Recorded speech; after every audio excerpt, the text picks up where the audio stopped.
ദൈവപിതാവിനാൽ ആകർഷിക്കപ്പെട്ട് പരിശുദ്ധമ്മ ജീവനോടെ പ്രത്യക്ഷപ്പെട്ട ഈ ആലയത്തിൽ, ഈ അൾത്താരയ്ക്ക് ചുറ്റും നമ്മളെ ഒരുമിച്ച് കൂട്ടിയ ദൈവപിതാവിൻ്റെ സ്നേഹത്തിന് നമുക്ക് ഹൃദയത്തിൽ നന്ദി പറയാം. എൻ്റെ പിതാവിനാൽ ആകർഷിക്കപ്പെടാതെ ആർക്കും എൻ്റെ അടുക്കൽ വരുവാൻ സാധ്യമല്ല എന്നാണല്ലോ തിരുവചനത്തിലൂടെ നമ്മൾ വായിക്കുന്നത്.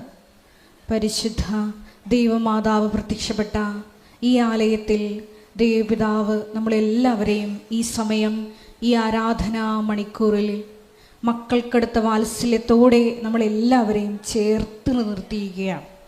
ആ സ്നേഹത്തിന് നമുക്ക് ഹൃദയം കൊണ്ട് നന്ദി പറയാം. നമുക്കെല്ലാവർക്കും അറിയാവുന്നതുപോലെ 2004 ഡിസംബർ 7 ഉച്ചകഴിഞ്ഞ് 2:30 ഇതുപോലൊരു ആരാധനാമധ്യയാണ് ദൈവമാതാവ് സമയഘടികാരം നെഞ്ചിൽ ചാർത്തി ഈ അൾത്താരയിൽ പ്രത്യക്ഷയായിക്കൊണ്ട് ദുരന്തം ഉണ്ടാകുവാൻ പോകുന്നു, പ്രാർത്ഥിക്കണമെന്ന വലിയ സന്ദേശം കൈമാറിയത്. നമുക്കെല്ലാവർക്കും അറിയാം, നമ്മളെല്ലാവരും ജീവിതത്തിൻ്റെ വിവിധ ദുരന്ത മുഖങ്ങളിലായിരിക്കുന്ന സമയത്താണ് പരിശുദ്ധ അമ്മയുടെ കരം പിടിച്ചുകൊണ്ട് ഉടമ്പടി എടുത്തുകൊണ്ട് പ്രാർത്ഥനയിൽ മുന്നേറുന്നത്. യോഹന്നാൻ 2:5 തിരുവചനമനുസരിച്ച് അവൻ പറയുന്നത് പോലെ ചെയ്തുകൊണ്ട് ഉടമ്പടി നിബന്ധനകൾ ഏറ്റവും വിശ്വസ്തയോടെ ദൈവസ്നേഹത്തോടെ പാലിക്കുവാൻ ആവശ്യമായുള്ള അധിക കൃപയ്ക്ക് വേണ്ടി ഈ ആരാധനയിൽ നമുക്ക് പ്രത്യേകമായിട്ട് പ്രാർത്ഥിക്കാം. ഈ ധ്യാനം നയിക്കുവാൻ പോകുന്ന കൃപാസനത്തിൻ്റെ സ്ഥാപക ഡയറക്ടറായ ബഹുമാനപ്പെട്ട VP ജോസഫ് അച്ഛനെ ദൈവപിതാവിൻ്റെ കരങ്ങളിൽ സമർപ്പിച്ച് നമുക്ക് ഒരു നിമിഷം മൗനമായിട്ട് പ്രാർത്ഥിക്കാം. അച്ഛൻ്റെ ആരോഗ്യത്തെ സമർപ്പിച്ച് പ്രാർത്ഥിക്കാം. വരാൻ പോകുന്ന ആരാധനാ മണിക്കൂറിലെല്ലാം ഈശോയെ നീ തന്നെ അച്ഛനിലൂടെ ഞങ്ങളോട് സംസാരിക്കണമെന്നും ആ വചനം കേൾക്കുന്ന ഞങ്ങളിൽ വലിയ ആത്മാവിൻ്റെ ചലനങ്ങളുണ്ടായി പുതു സൃഷ്ടികളാക്കി ഞങ്ങളെ ഓരോരുത്തരെയും രൂപാന്തരപ്പെടുത്തണമേ എന്ന് നമുക്ക് ഒരു നിമിഷം പ്രാർത്ഥിക്കാം. പരിശുദ്ധ പരമദിവ്യകാരുണ്യത്തിന് നേരവും ആരാധനയും സ്തുതിയും പുകഴ്ചയും ഉണ്ടായിരിക്കട്ടെ.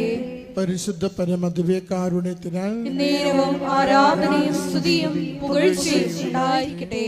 പരിശുദ്ധ പരമദിവ്യകാരുണ്യത്തിന് നേരവും ആരാധനയും സ്തുതിയും പുകഴ്ചയും ഉണ്ടായിരിക്കട്ടെ.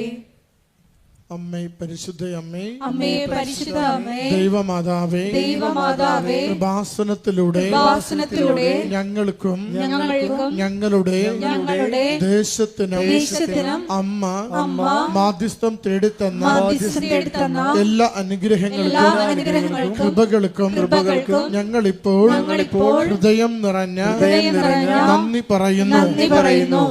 നമുക്ക് സ്തുതിച്ച് പ്രാർത്ഥിക്കാം. ഹല്ലേലൂയ, ഹല്ലേലൂയ. യേശുവേ നന്ദി കർത്താവേ, ആരാധന കർത്താവേ, നാളിതുവരെ നൽകിയ എല്ലാ നന്മകൾക്ക് നന്ദി കർത്താവേ, സൗഖ്യത്തിന് നന്ദി കർത്താവേ, സമാധാനത്തിന് നന്ദി കർത്താവേ, ജീവിത പ്രശ്നങ്ങൾ പരിഹരിച്ചതിന് നന്ദി കർത്താവേ, പ്രാർത്ഥനാ നിയോഗങ്ങൾ അനുഗ്രഹിച്ചതിന് നന്ദി കർത്താവേ, കുടുംബത്തെ സംരക്ഷിച്ചതിന് നന്ദി കർത്താവേ. ഹല്ലേലൂയ, സ്തുതി കർത്താവേ, ആരാധന മഹത്വം കർത്താവേ.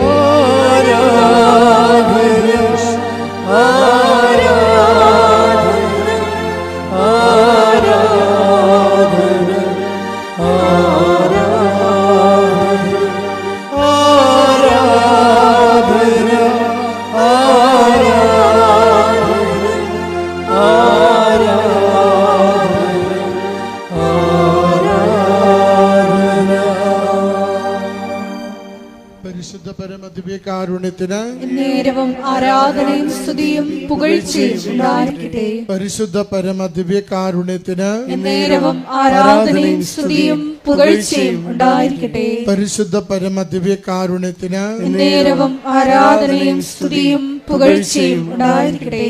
അമ്മേ പരിശുദ്ധയമ്മേ, അമ്മേ പരിശുദ്ധ അമ്മേ, ദൈവമാതാവേ, ദൈവമാതാവേ, 2004 ഡിസംബർ 7-ാം തീയതി ഉച്ചകഴിഞ്ഞ് 2:30 കൃപാസനത്തിൽ സംഭവിച്ച അമ്മയുടെ പ്രത്യക്ഷപ്പെടലിനെ കുറിച്ച് തിരുസഭയ്ക്ക് സമർപ്പിച്ചിരിക്കുന്ന പഠനരേഖകളുടെ മേൽ വസ്തുനിഷ്ഠവും ദൈവശാസ്ത്ര പ്രകാരമുള്ളതുമായ അന്വേഷണ പഠനങ്ങൾ നടത്തി ആ പ്രത്യക്ഷപ്പെടലിലൂടെ പ്രകടമായ ദൈവമാതാവിന്റെ പ്രത്യേക കരുതലും സംരക്ഷണവും വെളിപ്പെടുത്തുന്ന പീഡിതരുടെ ആശ്വാസവും പ്രവാചകന്മാരുടെ രാജ്ഞിയും വാഗ്ദാനത്തിന്റെ പേടകവും പ്രപഞ്ച പ്രകൃതിയുടെ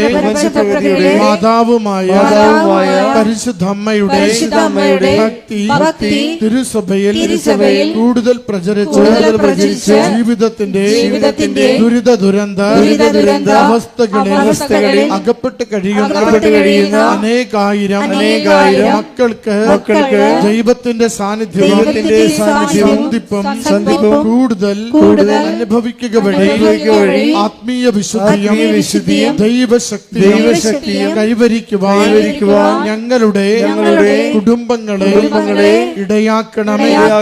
സ്തുതിച്ച് പ്രാർത്ഥിക്കാം. കർത്താവേ, സ്തുതി കർത്താവേ, ആരാധനയിൽ പങ്കുചേർന്ന ഓരോരുത്തരെയും അവിടുത്തെ സംരക്ഷണയാൽ കാത്തുകൊള്ളണമേ. രോഗങ്ങളെ അനുഗ്രഹിക്കണമേ, രോഗങ്ങളെ സൗഖ്യപ്പെടുത്തണമേ, ജീവിത പ്രശ്നങ്ങൾക്ക് പരിഹാരം നൽകണമേ. ഈശ്വരത ആരാധന അഭിഷേകത്താൽ നിറയ്ക്കണമേ. ഞങ്ങളുടെ ഹൃദയങ്ങളെ സ്പർശിക്കുവാൻ സഹായിക്കണമേ. ജീവിതത്തിന്റെ എല്ലാ മേഖലകളിലേക്കും അവിടുത്തെ ശക്തി പടർന്നിറങ്ങുവാൻ അവിടുന്ന് അനുഗ്രഹിക്കണമേ.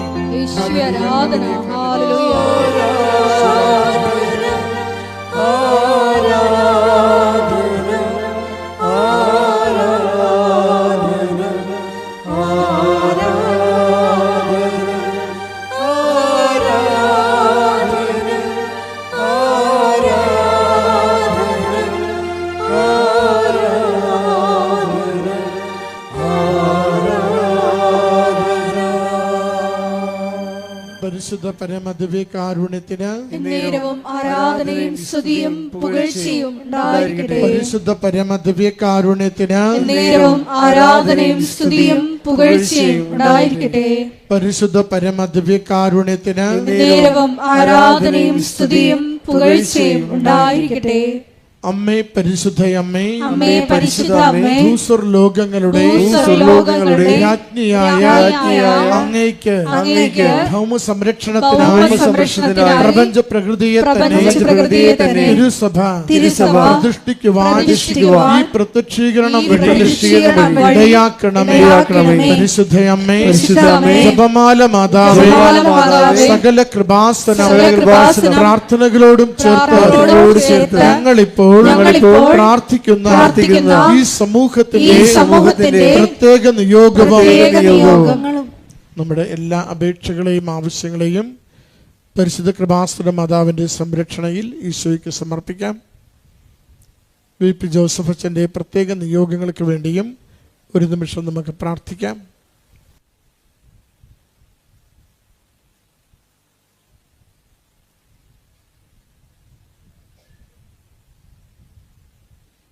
അമ്മയുടെ പ്രത്യക്ഷീകരണത്തിന്റെ ഈ അനുഗ്രഹവേളയെ ഞങ്ങൾക്ക് സാധിച്ചു തരുവാൻ കനിയണമേ. ആമേൻ. ഒരുമിച്ച് നമുക്ക് സ്തുതിച്ച് പ്രാർത്ഥിക്കാം. Hallelujah, hallelujah. സ്തുതി ആരാധന കർത്താവേ, മഹത്വ കർത്താവേ, ആരാധന കർത്താവേ, ആരാധന കർത്താവേ. യേശുവേ, ആരാധന മണിക്കൂറിനെ അനുഗ്രഹിക്കണമേ. അച്ഛന് സന്ദേശങ്ങൾ നൽകി സഹായിക്കണമേ. അമ്മയുടെ ശക്തമായ ഇടപെടൽ നൽകി ഞങ്ങളുടെ ജീവിതങ്ങളെ സഹായിക്കണമേ. പ്രത്യക്ഷീകരണത്തിലെ സാക്ഷികളായി ഉയർത്തണമേ. ഹല്ലേലൂയ കർത്താവേ, എല്ലാ ക്ലേശങ്ങളിൽ നിന്ന് വിടുതൽ നൽകണമേ. അമ്മയുടെ സ്വാധീന ശക്തികളിൽ നിന്ന് വിടുതൽ നൽകണമേ. ഈശോയുടെ സംരക്ഷണം അനുഭവിക്കുവാൻ സഹായിക്കണമേ. ഹല്ലേലൂയ, ഹല്ലേലൂയ. യേശുവേ, സ്തുതി കർത്താവേ, ആരാധന മഹത്വം, ആരാധന, ആരാധന. നമുക്കെല്ലാവർക്കും എഴുന്നേറ്റ് നിന്നുകൊണ്ട് ഗായക സംഘത്തോട് ചേർന്ന് കരങ്ങളടിച്ച് ദൈവസ്നേഹത്തോടെ ദൈവത്തെ മഹത്വപ്പെടുത്തി പാടി പ്രാർത്ഥിക്കാം.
പരിശുദ്ധ പരമദിവ്യകാരുണ്യത്തിന് നേരവും ആരാധനയും സ്തുതിയും പുകഴ്ചയും ഉണ്ടായിരിക്കട്ടെ. പരിശുദ്ധ പരമദിവ്യകാരുണ്യത്തിന് നേരവും ആരാധനയും സ്തുതിയും പുകഴ്ചയും ഉണ്ടായിരിക്കട്ടെ. പരിശുദ്ധ പരമദിവ്യകാരുണ്യത്തിന് നേരവും ആരാധനയും സ്തുതിയും പുകഴ്ചയും ഉണ്ടായിരിക്കട്ടെ. നമ്മളെ ഉടമ്പടിയില് എപ്പോഴും നമ്മൾ ശ്രദ്ധിക്കേണ്ടത്, നമുക്കറിയാം എപ്പോഴും അച്ഛൻ പറയുന്നതാണ്, ഇടയ്ക്ക് ഞാൻ റിപ്പീറ്റ് ചെയ്യാറുണ്ട്. സാധാരണ എൻ്റെ ഒരു പോളിസി അനുസരിച്ച് പറഞ്ഞത് പിന്നെ പറയത്തില്ല.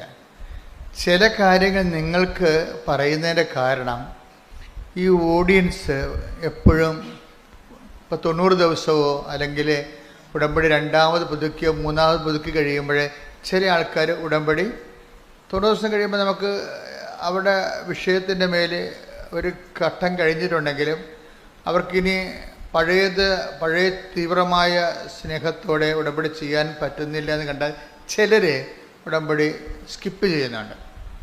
അപ്പോൾ പക്ഷേ പുതിയ ആൾക്കാർ ഉടനെ ഉടമ്പടിയിലേക്ക് വരും. ഇപ്പോൾ ഇന്നലെ ഒരു സാധാരണ ദിവസം തന്നെ ഒരു 300-350 പേര് പുതുതായിട്ട് ഉടമ്പടി എടുക്കും.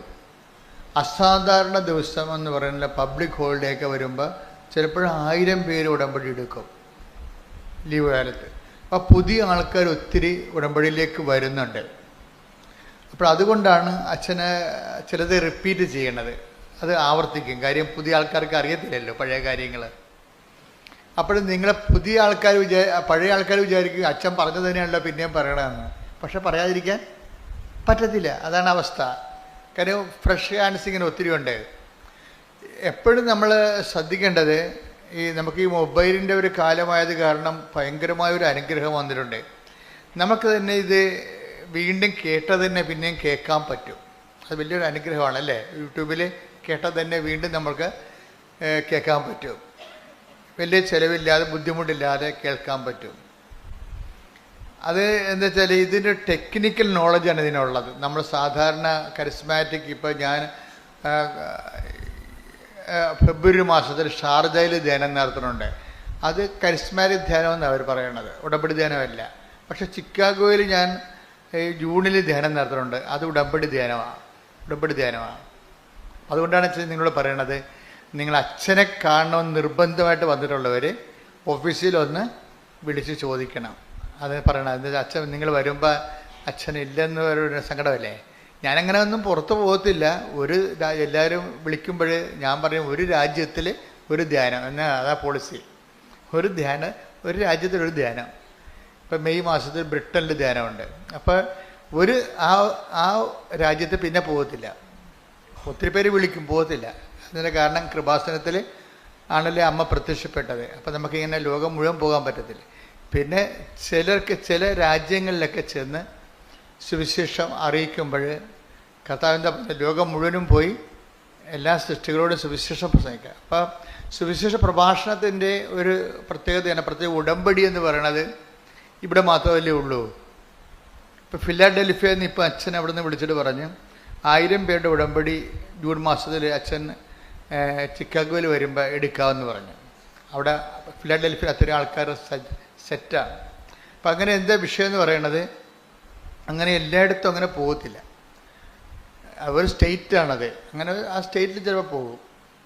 അപ്പോൾ ഒരു മാസത്തിൽ തന്നെ 2 മാസം കൂടുമ്പോഴേ അങ്ങനെ പുറത്ത് പോകത്തുള്ളൂ. അതുകൊണ്ട് നിങ്ങൾ വിചാരിക്കരുത് അച്ഛൻ ഇവിടെ ഉണ്ടാകത്തില്ല എന്നുള്ള ആ ഒരു സംഭവമില്ല. ഒന്നാമത്തെ എനിക്ക് പണം ആവശ്യമില്ല, അതാണ് മെയിൻ സംഭവം. ഇപ്പോൾ പബ്ലിക്കായിട്ടല്ലേ, ഓൺലൈനിലല്ലേ പറയണത് പണം ആവശ്യമില്ലെന്ന്. പണം ആവശ്യമില്ല എന്നുള്ളത് ഓൺലൈനിലാണ് പറയണത്. ഇവിടെ എന്തെങ്കിലും വേണമെങ്കിൽ അമ്മയ്ക്ക് ആവശ്യമുണ്ടെങ്കിൽ അമ്മ അതിൻ്റെ നടപടിക്രമങ്ങളുമായിട്ട് മുന്നോട്ട് പോയിക്കൊള്ളൂ. നമുക്കൊന്നിനും കുറവില്ല. ഈ നമ്മൾ ദൈവികതയിലേക്ക് വന്നു കഴിഞ്ഞാൽ ഈ വിഷയങ്ങൾക്കെല്ലാം ദൈവികമായ ഒരു അനുഭവ തലമാണുള്ളത്, അല്ല മാനുഷിക അനുഭവ തലങ്ങളല്ല. ഈ വിഷയങ്ങളൊക്കെ എല്ലാം ആവശ്യമില്ലാത്ത അറ്റാച്ച്മെൻറ്റുകൾ വ്യക്തികളോട് അറ്റാച്ച്മെൻ്റ് ഒന്നുമില്ല. ഒരു വ്യക്തിയെയും പ്രൈവറ്റായിട്ട് പേഴ്സണലായിട്ട് കാണത്തില്ല. ആരെയും ഒരു പ്രത്യേക താല്പര്യത്തോടു കൂടി അവരുടെ എന്തെങ്കിലും പ്രയോജനം നമുക്ക് ഉണ്ടാകുമെന്ന് വിചാരിച്ചുകൊണ്ട് അവരുമായിട്ട് പ്രത്യേക ചങ്ങാത്തം അങ്ങനെ പരിപാടിയൊന്നും ഇല്ല. ഞാൻ ഓപ്പണായിട്ടൊന്നും നിൽക്കണില്ലേ. ആധ്യാത്മിക ജീവിതം എന്ന് പറയുന്നത് ഒരു നിലപാടാണ്. ദൈവത്തിന് എപ്പോഴും നമ്മളെ സോഷ്യൽ ഓഡിറ്റിംഗ് എന്ന് പറഞ്ഞ പോലെ ഒരു ഡിവൈൻ ഓഡിറ്റിംഗ് നടന്നു കഴിഞ്ഞാൽ നമ്മൾ ദൈവത്തിൻ്റെ പക്ഷത്ത് 100% ഉണ്ടെന്ന് ദൈവത്തിന് മനസ്സിലാക്കണം. മനസ്സിലായില്ലേ? ഒരു ഡിവൈൻ, ഇപ്പോൾ സോഷ്യൽ ഓഡിറ്റിംഗ് പോലെ ഒരു ഡിവൈൻ ഓഡിറ്റിംഗ് വന്നു കഴിഞ്ഞാൽ നമ്മൾ 100%, 95%അല്ല, 100% ദൈവത്തിൻ്റെ പക്ഷത്താണെന്ന് ആർക്ക് മനസ്സിലാകണം? ദൈവത്തിന് മനസ്സിലാകണം. മനുഷ്യന് മനസ്സിലാകണമല്ല പ്രശ്നം. മനുഷ്യൻ ചിലപ്പോൾ തെറ്റിദ്ധരിക്കും, അത് കുറച്ച് അവിടെ തന്നെ തിരുത്തും, അത് കാര്യമില്ല. ഇനി തെറ്റിദ്ധരിക്കുന്ന ആൾക്കാർ കുറച്ച് കഴിയുമ്പോൾ മരിച്ചു പോകുമ്പോൾ അവിടെ തെറ്റിദ്ധാരണയും മരിച്ചു പോകും. ആധ്യാത്മിക ഇവാഞ്ചലിസ്റ്റ് എന്ന് പറഞ്ഞാൽ ഇങ്ങനെ ജീവിക്കുകയല്ലേ, കാലാകാലങ്ങളോടും ദൈവതിരുസന്നിധിയിൽ ജീവിക്കുകയല്ലേ. അപ്പോൾ ഒരു തലമുറയിൽ തെറ്റിദ്ധരിച്ചാൽ നമുക്ക് പ്രശ്നമില്ല. ആ തലമുറ വൈപ്പ് ഔട്ട് ചെയ്ത് പോകുമ്പോൾ തെറ്റിദ്ധാരണയും പോകും. പിന്നെ നിങ്ങളെന്തിനാ ആവശ്യമില്ലാത്ത പേടിക്കണേ? ഒരു തലമുറ, നിങ്ങളെ തെറ്റിദ്ധരിച്ച ഒരു തലമുറ ജീവിച്ചിരിക്കുന്നു. ആ തലമുറയ്ക്കുള്ള ടൈം എന്ന് പറയുന്നത് 20 കൊല്ലം 30 കൊല്ലം ആയിരിക്കും. നിങ്ങൾ തെറ്റിദ്ധരിക്കപ്പെടുന്ന കാലഘട്ടങ്ങളിൽ നിങ്ങൾ അതിനെ എങ്ങനെ ടാപ്പ് ചെയ്യുന്നു എന്നുള്ളതാണ്. നിങ്ങൾ തെറ്റിദ്ധരിക്കുന്ന കാലം, ഇപ്പം നിങ്ങളെ ഭർത്താവ് തെറ്റിദ്ധരിക്കുമോ? നിങ്ങൾ നിഷ്കളങ്കയാണെന്ന് നിങ്ങൾക്കറിയാം, നിൻ്റെ ദൈവത്തിനും അറിയാം. പക്ഷെ ഭർത്താവ് തെറ്റിദ്ധരിക്കുകയാണ്. അപ്പം നിങ്ങളെന്താ ചെയ്യണം? നിങ്ങൾ എല്ലാ നാട്ടുകാരെയും വിളിച്ച് ഒരു ബന്ധുക്കളെ സ്വന്തപ്പെട്ടവരും പറയും, ഒന്ന് പറയേ, ഞാനിങ്ങനെ ഇത്രയും നിഷ്കളങ്കമായിട്ട് ജീവിച്ചിട്ട് ഞാനിങ്ങനെ കുരിശേ കയറുകയാണ് ജീവിതത്തിൽ. You should not talk to anybody. നിങ്ങൾ ഒരു മനുഷ്യന്മാരോട് ഇത് പറയേണ്ട കാര്യമില്ല. നിങ്ങൾ മനുഷ്യന്മാരോട് പറയുന്ന അനുസരിച്ചുകൊണ്ട് ഗ്രേസ് ടാപ്പിംഗ് നടക്കത്തില്ല. ഗ്രേസ് ടാപ്പിംഗ് എന്ന് പറഞ്ഞാൽ എന്താണ്? കൃപ ടാപ്പ്, റബ്ബർ ടാപ്പ് ചെയ്യത്തില്ലേ? റബ്ബർ നമ്മൾ വെളുപ്പിനെ 3 മണിക്ക് എഴുന്നേറ്റ് ആൾക്കാർ ടാപ്പിംഗ് തുടങ്ങത്തില്ലേ? അതുപോലെ ഗ്രേസ് ടാപ്പിംഗ് ഉണ്ട്. ഇപ്പോൾ ഒരു തെറ്റിദ്ധാരണയുടെ നിഴലിലാണ് നിങ്ങൾ നിൽക്കുന്നത്. അപ്പോൾ എന്താ ചെയ്യേണ്ടത്? ടാപ്പിംഗ് ടൈം ആണെങ്കിൽ എപ്പോഴും സൈലൻ്റ് ആയിരിക്കും. ടാപ്പിംഗ് ടൈമിൽ എന്താണ്? ഇപ്പോൾ റബ്ബർ ടാപ്പ് ചെയ്യുന്ന ആൾക്കാർ ബഹളം ഉണ്ടാക്കി നാട്ടുകാരെ വിളിച്ച് കൂട്ടിയൊക്കെയാണ് പറഞ്ഞത്. അല്ല, അതൊരു സൈലൻ്റായിട്ട് അവരും റബ്ബർ മരവും തമ്മിലുള്ള ബന്ധമേ ഉള്ളൂ, വേറെ ആരും അവിടെ ഇല്ല. റബ്ബർ മരവും അവരും തമ്മിലുള്ള ബന്ധമേ ഉള്ളൂ. അത് ചിലപ്പോൾ ഇരുട്ടത്തായിരിക്കും, സൈലൻ്റ് ആയിരിക്കും ചെയ്യണതല്ല. ടാപ്പിംഗ് ടൈം എപ്പോഴും സൈലൻ്റാണ്, നിശബ്ദത. അമ്മ എപ്പോഴും അങ്ങനെയാണ്. ഗ്രേസ് ടാപ്പിംഗ് ടൈമിനെ കുറിച്ച് എൻ്റെ മക്കളെ, അതായത് ഉടമ്പടി എടുക്കാൻ വരുമ്പോൾ നിങ്ങൾ മറക്കേണ്ടത് നിങ്ങളുടെ നിയോഗങ്ങളാണ് മറക്കേണ്ടത്. നിങ്ങൾ എപ്പോഴും ഓർത്തുകൊണ്ടിരിക്കുന്നത് അതാണ് എൻ്റെ കുഴപ്പം. നിങ്ങൾ ഉടമ്പടി എടുക്കാൻ വരുമ്പോൾ ആദ്യം മറക്കേണ്ടത് എന്താണ്? നിങ്ങളുടെ നിയോഗങ്ങൾ മറന്നു കളയണം. എന്താ കാര്യം? അത് നമ്മുടെ വിഷയമല്ലാത്തത് കൊണ്ടാണ്. വൺസ് നമ്മൾ കർത്താവിൻ്റെ പരിശുദ്ധ അമ്മയുടെ കൈകളിൽ കൊടുത്തു, ഈശോനെ ഏൽപ്പിക്കാൻ പറഞ്ഞ് ശ്രദ്ധിച്ചു കഴിഞ്ഞാൽ പിന്നെ ആ വിഷയം നമ്മുടെ അല്ല. പിടിയില്ലേ? നമ്മളൊരിക്കലും ആ വിഷയം എഴുതി ടൈപ്പ് ചെയ്ത് അമ്മയുടെ കൊടുത്തു, അമ്മ 6 കാര്യമുണ്ട്. 6 അല്ല കേട്ടോ അമ്മേ, 10-60 കാര്യമുണ്ട്, ഇപ്പം 6 അല്ല എഴുതാൻ പാടുള്ളൂ എന്ന് പറയുമ്പോൾ നിൻ്റെ നീ അത് കൊടുക്കുമ്പോൾ തന്നെ ആ വിഷയം ടേക്കപ്പ് ചെയ്തു. പിന്നെ നീ ആ വിഷയത്തെക്കുറിച്ച് അപരാധി കൊള്ളരുത്, ദൈവത്തിനെ ടെസ്റ്റ് അടിച്ച് നോക്കരുത്. അപ്പോൾ ഞാൻ ഉടമ്പടി ചെയ്തല്ലോ, ഇനിയിപ്പോൾ PR-ൻ്റെ പേപ്പർ വന്ന് കാണും, ഓഫർ ലെറ്ററിൻ്റെ പേപ്പർ വന്ന് കാണുമെന്ന് പറഞ്ഞുകൊണ്ട് നീ ഉടനെ കമ്പ്യൂട്ടറിൽ കയറി എപ്പോഴും കമ്പ്യൂട്ടറിൻ്റെ അത് ചാടി വീഴരുത്. അപ്പോൾ ദൈവത്തിന് മനസ്സിലാകും നിനക്ക് ഉടമ്പടി എന്ന് പറയുന്നത് ഏറ്റവും ഉടമ്പടി പ്രധാനപ്പെട്ട നിയോഗമല്ല. എന്താണ്? കഴിഞ്ഞ ആഴ്ച രസം പറഞ്ഞായിരുന്നു, ഉടമ്പടി പ്രധാനപ്പെട്ടത് ഉടമ്പടി തന്നെയാണ്. അതാണ് വിഷയം. ഉടമ്പടി പ്രധാനപ്പെട്ട നിയോഗമല്ല. ഉടമ്പടി പ്രധാനപ്പെട്ടത് ആരുമായിട്ടാണ് നമ്മൾ ഉടമ്പടി ചെയ്തിരിക്കുന്നത്, ആ വ്യക്തിയാണ് പ്രധാനപ്പെട്ടത്. അപ്പോൾ നമ്മളെന്ത് ചെയ്യും? നമ്മൾ ആ വ്യക്തിയുമായിട്ട് നമുക്ക് കീപ്പ് ചെയ്യാവുന്നത് വിശ്വാസമല്ല, പിന്നെന്താണ്? വിശ്വസ്തത. അതാണ് അച്ഛൻ അതേ റിപ്പീറ്റ് ചെയ്യണ കണ്ട, പഴയ ക്ലാസ്സാണിത്. നമുക്ക് ഉടമ്പടിയിൽ പ്രൈമറി റിലേഷനിൽ വരണത് വിശ്വാസമല്ല, വിശ്വസ്തതയാണ് വരണത്. എന്താണ് വിശ്വസ്തത എന്ന് പറയുന്നത്? ഫിഡലിറ്റി. എന്താണത്? സർവൈവിങ് ഫെയ്ത്ത് എന്ന് പറയും. Surviving faith. ഫെയ്ത്തിൻ്റെ ഫെയ്ത്തിന് ഇങ്ങനെ ഷോർട്ട് ടൈം ഫെയ്ത്ത് ഉണ്ട്. കർത്താവ് പറയും ഷോർട്ട് ടൈം ഫെയ്ത്ത് എന്നുവെച്ചാൽ അല്പവിശ്വാസി. എന്നുവെച്ചാൽ വിശ്വാസമുണ്ട്, പക്ഷെ 2-3 ദിവസത്തെ വിശ്വാസമേ ഉള്ളൂ. അതാണ് അല്പവിശ്വാസി. എന്താണ് കാര്യം? ഫെയ്ത്ത് ഷോർട്ട് ടൈം ആകാൻ കാരണം അതിൻ്റെ അകത്ത് സംശയത്തിൻ്റെ കണ്ടൻറ്റ് കൂടുന്നത് കൊണ്ടാണ്. ഇപ്പോൾ പത്രോസ് കർത്താവ് കടലിന് മീതെ നടന്നു വന്നത് കണ്ടപ്പോൾ, ഇപ്പോൾ കടലിന് മീതെ നടക്കുന്നത് ഒരു പൊട്ടൻസിയാണെന്ന് മനസ്സിലായി പത്രോസിന്. പുള്ളി കടലിൽ നീന്തിയിട്ടുള്ള ആളാണ്, പക്ഷെ നടന്നിട്ടില്ല. പക്ഷെ കർത്താവ് നടന്നു വന്നത് കണ്ടപ്പോൾ ഇങ്ങനെയൊക്കെ കടലിൻ്റെ പുറത്ത് ചെയ്യാൻ പറ്റുമല്ലേ? അപ്പോഴേ പത്രോസ് പറഞ്ഞു, if it is you let me also come to you. നീയാണ് എങ്കിൽ എന്നെ കൂടി നിൻ്റെ അടുത്ത് വരാൻ അനുവദിക്കാം. അപ്പോഴേ പുള്ളിക്ക് ഭയങ്കര എന്നെ കൂടി നിൻ്റെ അടുത്ത്. Take the word of God. സ്തുതിക്കട്ടെ. ഹല്ലേലൂയ. ഹല്ലേലൂയ ഹല്ലേലൂയ ഹല്ലേലൂയ. യേശുവേ നന്ദി. ഹല്ലേലൂയ ഹല്ലേലൂയ ഹല്ലേലൂയ. യേശുവേ ആരാധന ആരാധന ആരാധന. യേശുവേ മഹത്വം മഹത്വം മഹത്വം. ഹല്ലേലൂയ ഹല്ലേലൂയ ഹല്ലേലൂയ. ആരാധന. കൈകൾ വീശിക്കൊണ്ട് ആരാധന. യേശുവേ ആരാധന. ആരാധന ആരാധന. യേശുവേ ആരാധന. സന്തോഷത്തോടെ പരിശുദ്ധ പരമദിവ്യകാരുണ്യത്തിന് ആരാധനയും സ്തുതിയും പുകഴ്ചയും ഉണ്ടായിരിക്കട്ടെ. കടലിരമ്പം പോലെ പരിശുദ്ധ പരമദിവ്യകാരുണ്യത്തിന് ആരാധനയും സ്തുതിയും പുകഴ്ചയും ഉണ്ടായിരിക്കട്ടെ. മത്തായി 14:28. മത്തായി 14:28. പത്രോസ് അവനോട് പറഞ്ഞു, കർത്താവേ, അങ്ങാണെങ്കിൽ ഞാൻ ജലത്തിനു മീതെ കൂടി അങ്ങയുടെ അടുത്തേക്ക് വരുവാൻ കൽപ്പിക്കുക. അപ്പോൾ ഈശോ എന്ത് പറയും? ഖാം എന്ന് പറയും. വരൂ അവൻ പറഞ്ഞു. വരൂ. അപ്പൊ എന്താ പ്രശ്നം? ഖാം എന്ന് പറയുമ്പോൾ അങ്ങാണെങ്കിൽ അങ്ങയുടെ അടുത്തേക്ക് വരാൻ ഒരു ചെറിയ ഇരുട്ടുണ്ടേ, അതുകൊണ്ടാണ് ആളെ മനസ്സിലാകണില്ല. പക്ഷേ കർത്താവിൻ്റെ ഉടുപ്പും മുടി കാറ്റത്ത് പറക്കണ കണ്ടിട്ട് ഏറെക്കുറെ അങ്ങാണെന്ന്, അങ്ങല്ലാതെ വേറെ ആരും ഇങ്ങനെ വരാൻ സാധ്യതയില്ല. അതൊക്കെ ഒരു നോളജാണ് പുള്ളിയുടെ. അതാണ് കർത്താവ് അങ്ങാണെങ്കിൽ ഈ കടലിൻ്റെ മീതെ അങ്ങയുടെ അടുത്തേക്ക് വരാൻ എന്നെയും അനുവദിക്കാൻ പറയും. പക്ഷേ അദ്ദേഹം അത് പറയുന്നതിൻ്റെ ഫീൽ എന്താണ്? നോട്ട് ഫെയ്ത്ത് ഫീലിംഗ് അല്ല അതിൻ്റെ അകത്തുള്ളത്, ഒരു ലവ് ഫീലിംഗ് ആണ്. മനസ്സിലായില്ലേ? അതാണ് അതിൻ്റെ ആ പേഴ്സണൽ റിലേഷനിൽ വരുന്ന സാധനം ഒരു ലവ് ഫീലിംഗ് ആണ്. ക്രിസ്തുവുമായിട്ട് ഒരു ലവ് ഫീലിംഗ്, വ്യക്തിപരമായ ലവ് ഫീലിംഗ് സാധ്യമാണെന്ന് നമ്മൾ മനസ്സിലാക്കി തരുന്ന ആദ്യത്തെ അപ്പോസ്തലനാണ് പത്രോസ്. യോഹന്നാനൊക്കെ പിന്നെ വരുന്ന ആൾക്കാരാണ്. സെക്കൻഡ് ടൈമിലാണ് യോഹന്നാനൊക്കെ വരുന്നത്. അത് അവസാനം അങ്ങനെയാണ്. ക്രിസ്തുവിനോട് ഒരു പേഴ്സണൽ റിലേഷൻ, നമുക്ക് ദൈവത്തോടൊരു വിശ്വാസ റിലേഷനല്ലേ ആൾക്കാർക്ക് ഉണ്ടാകണത്.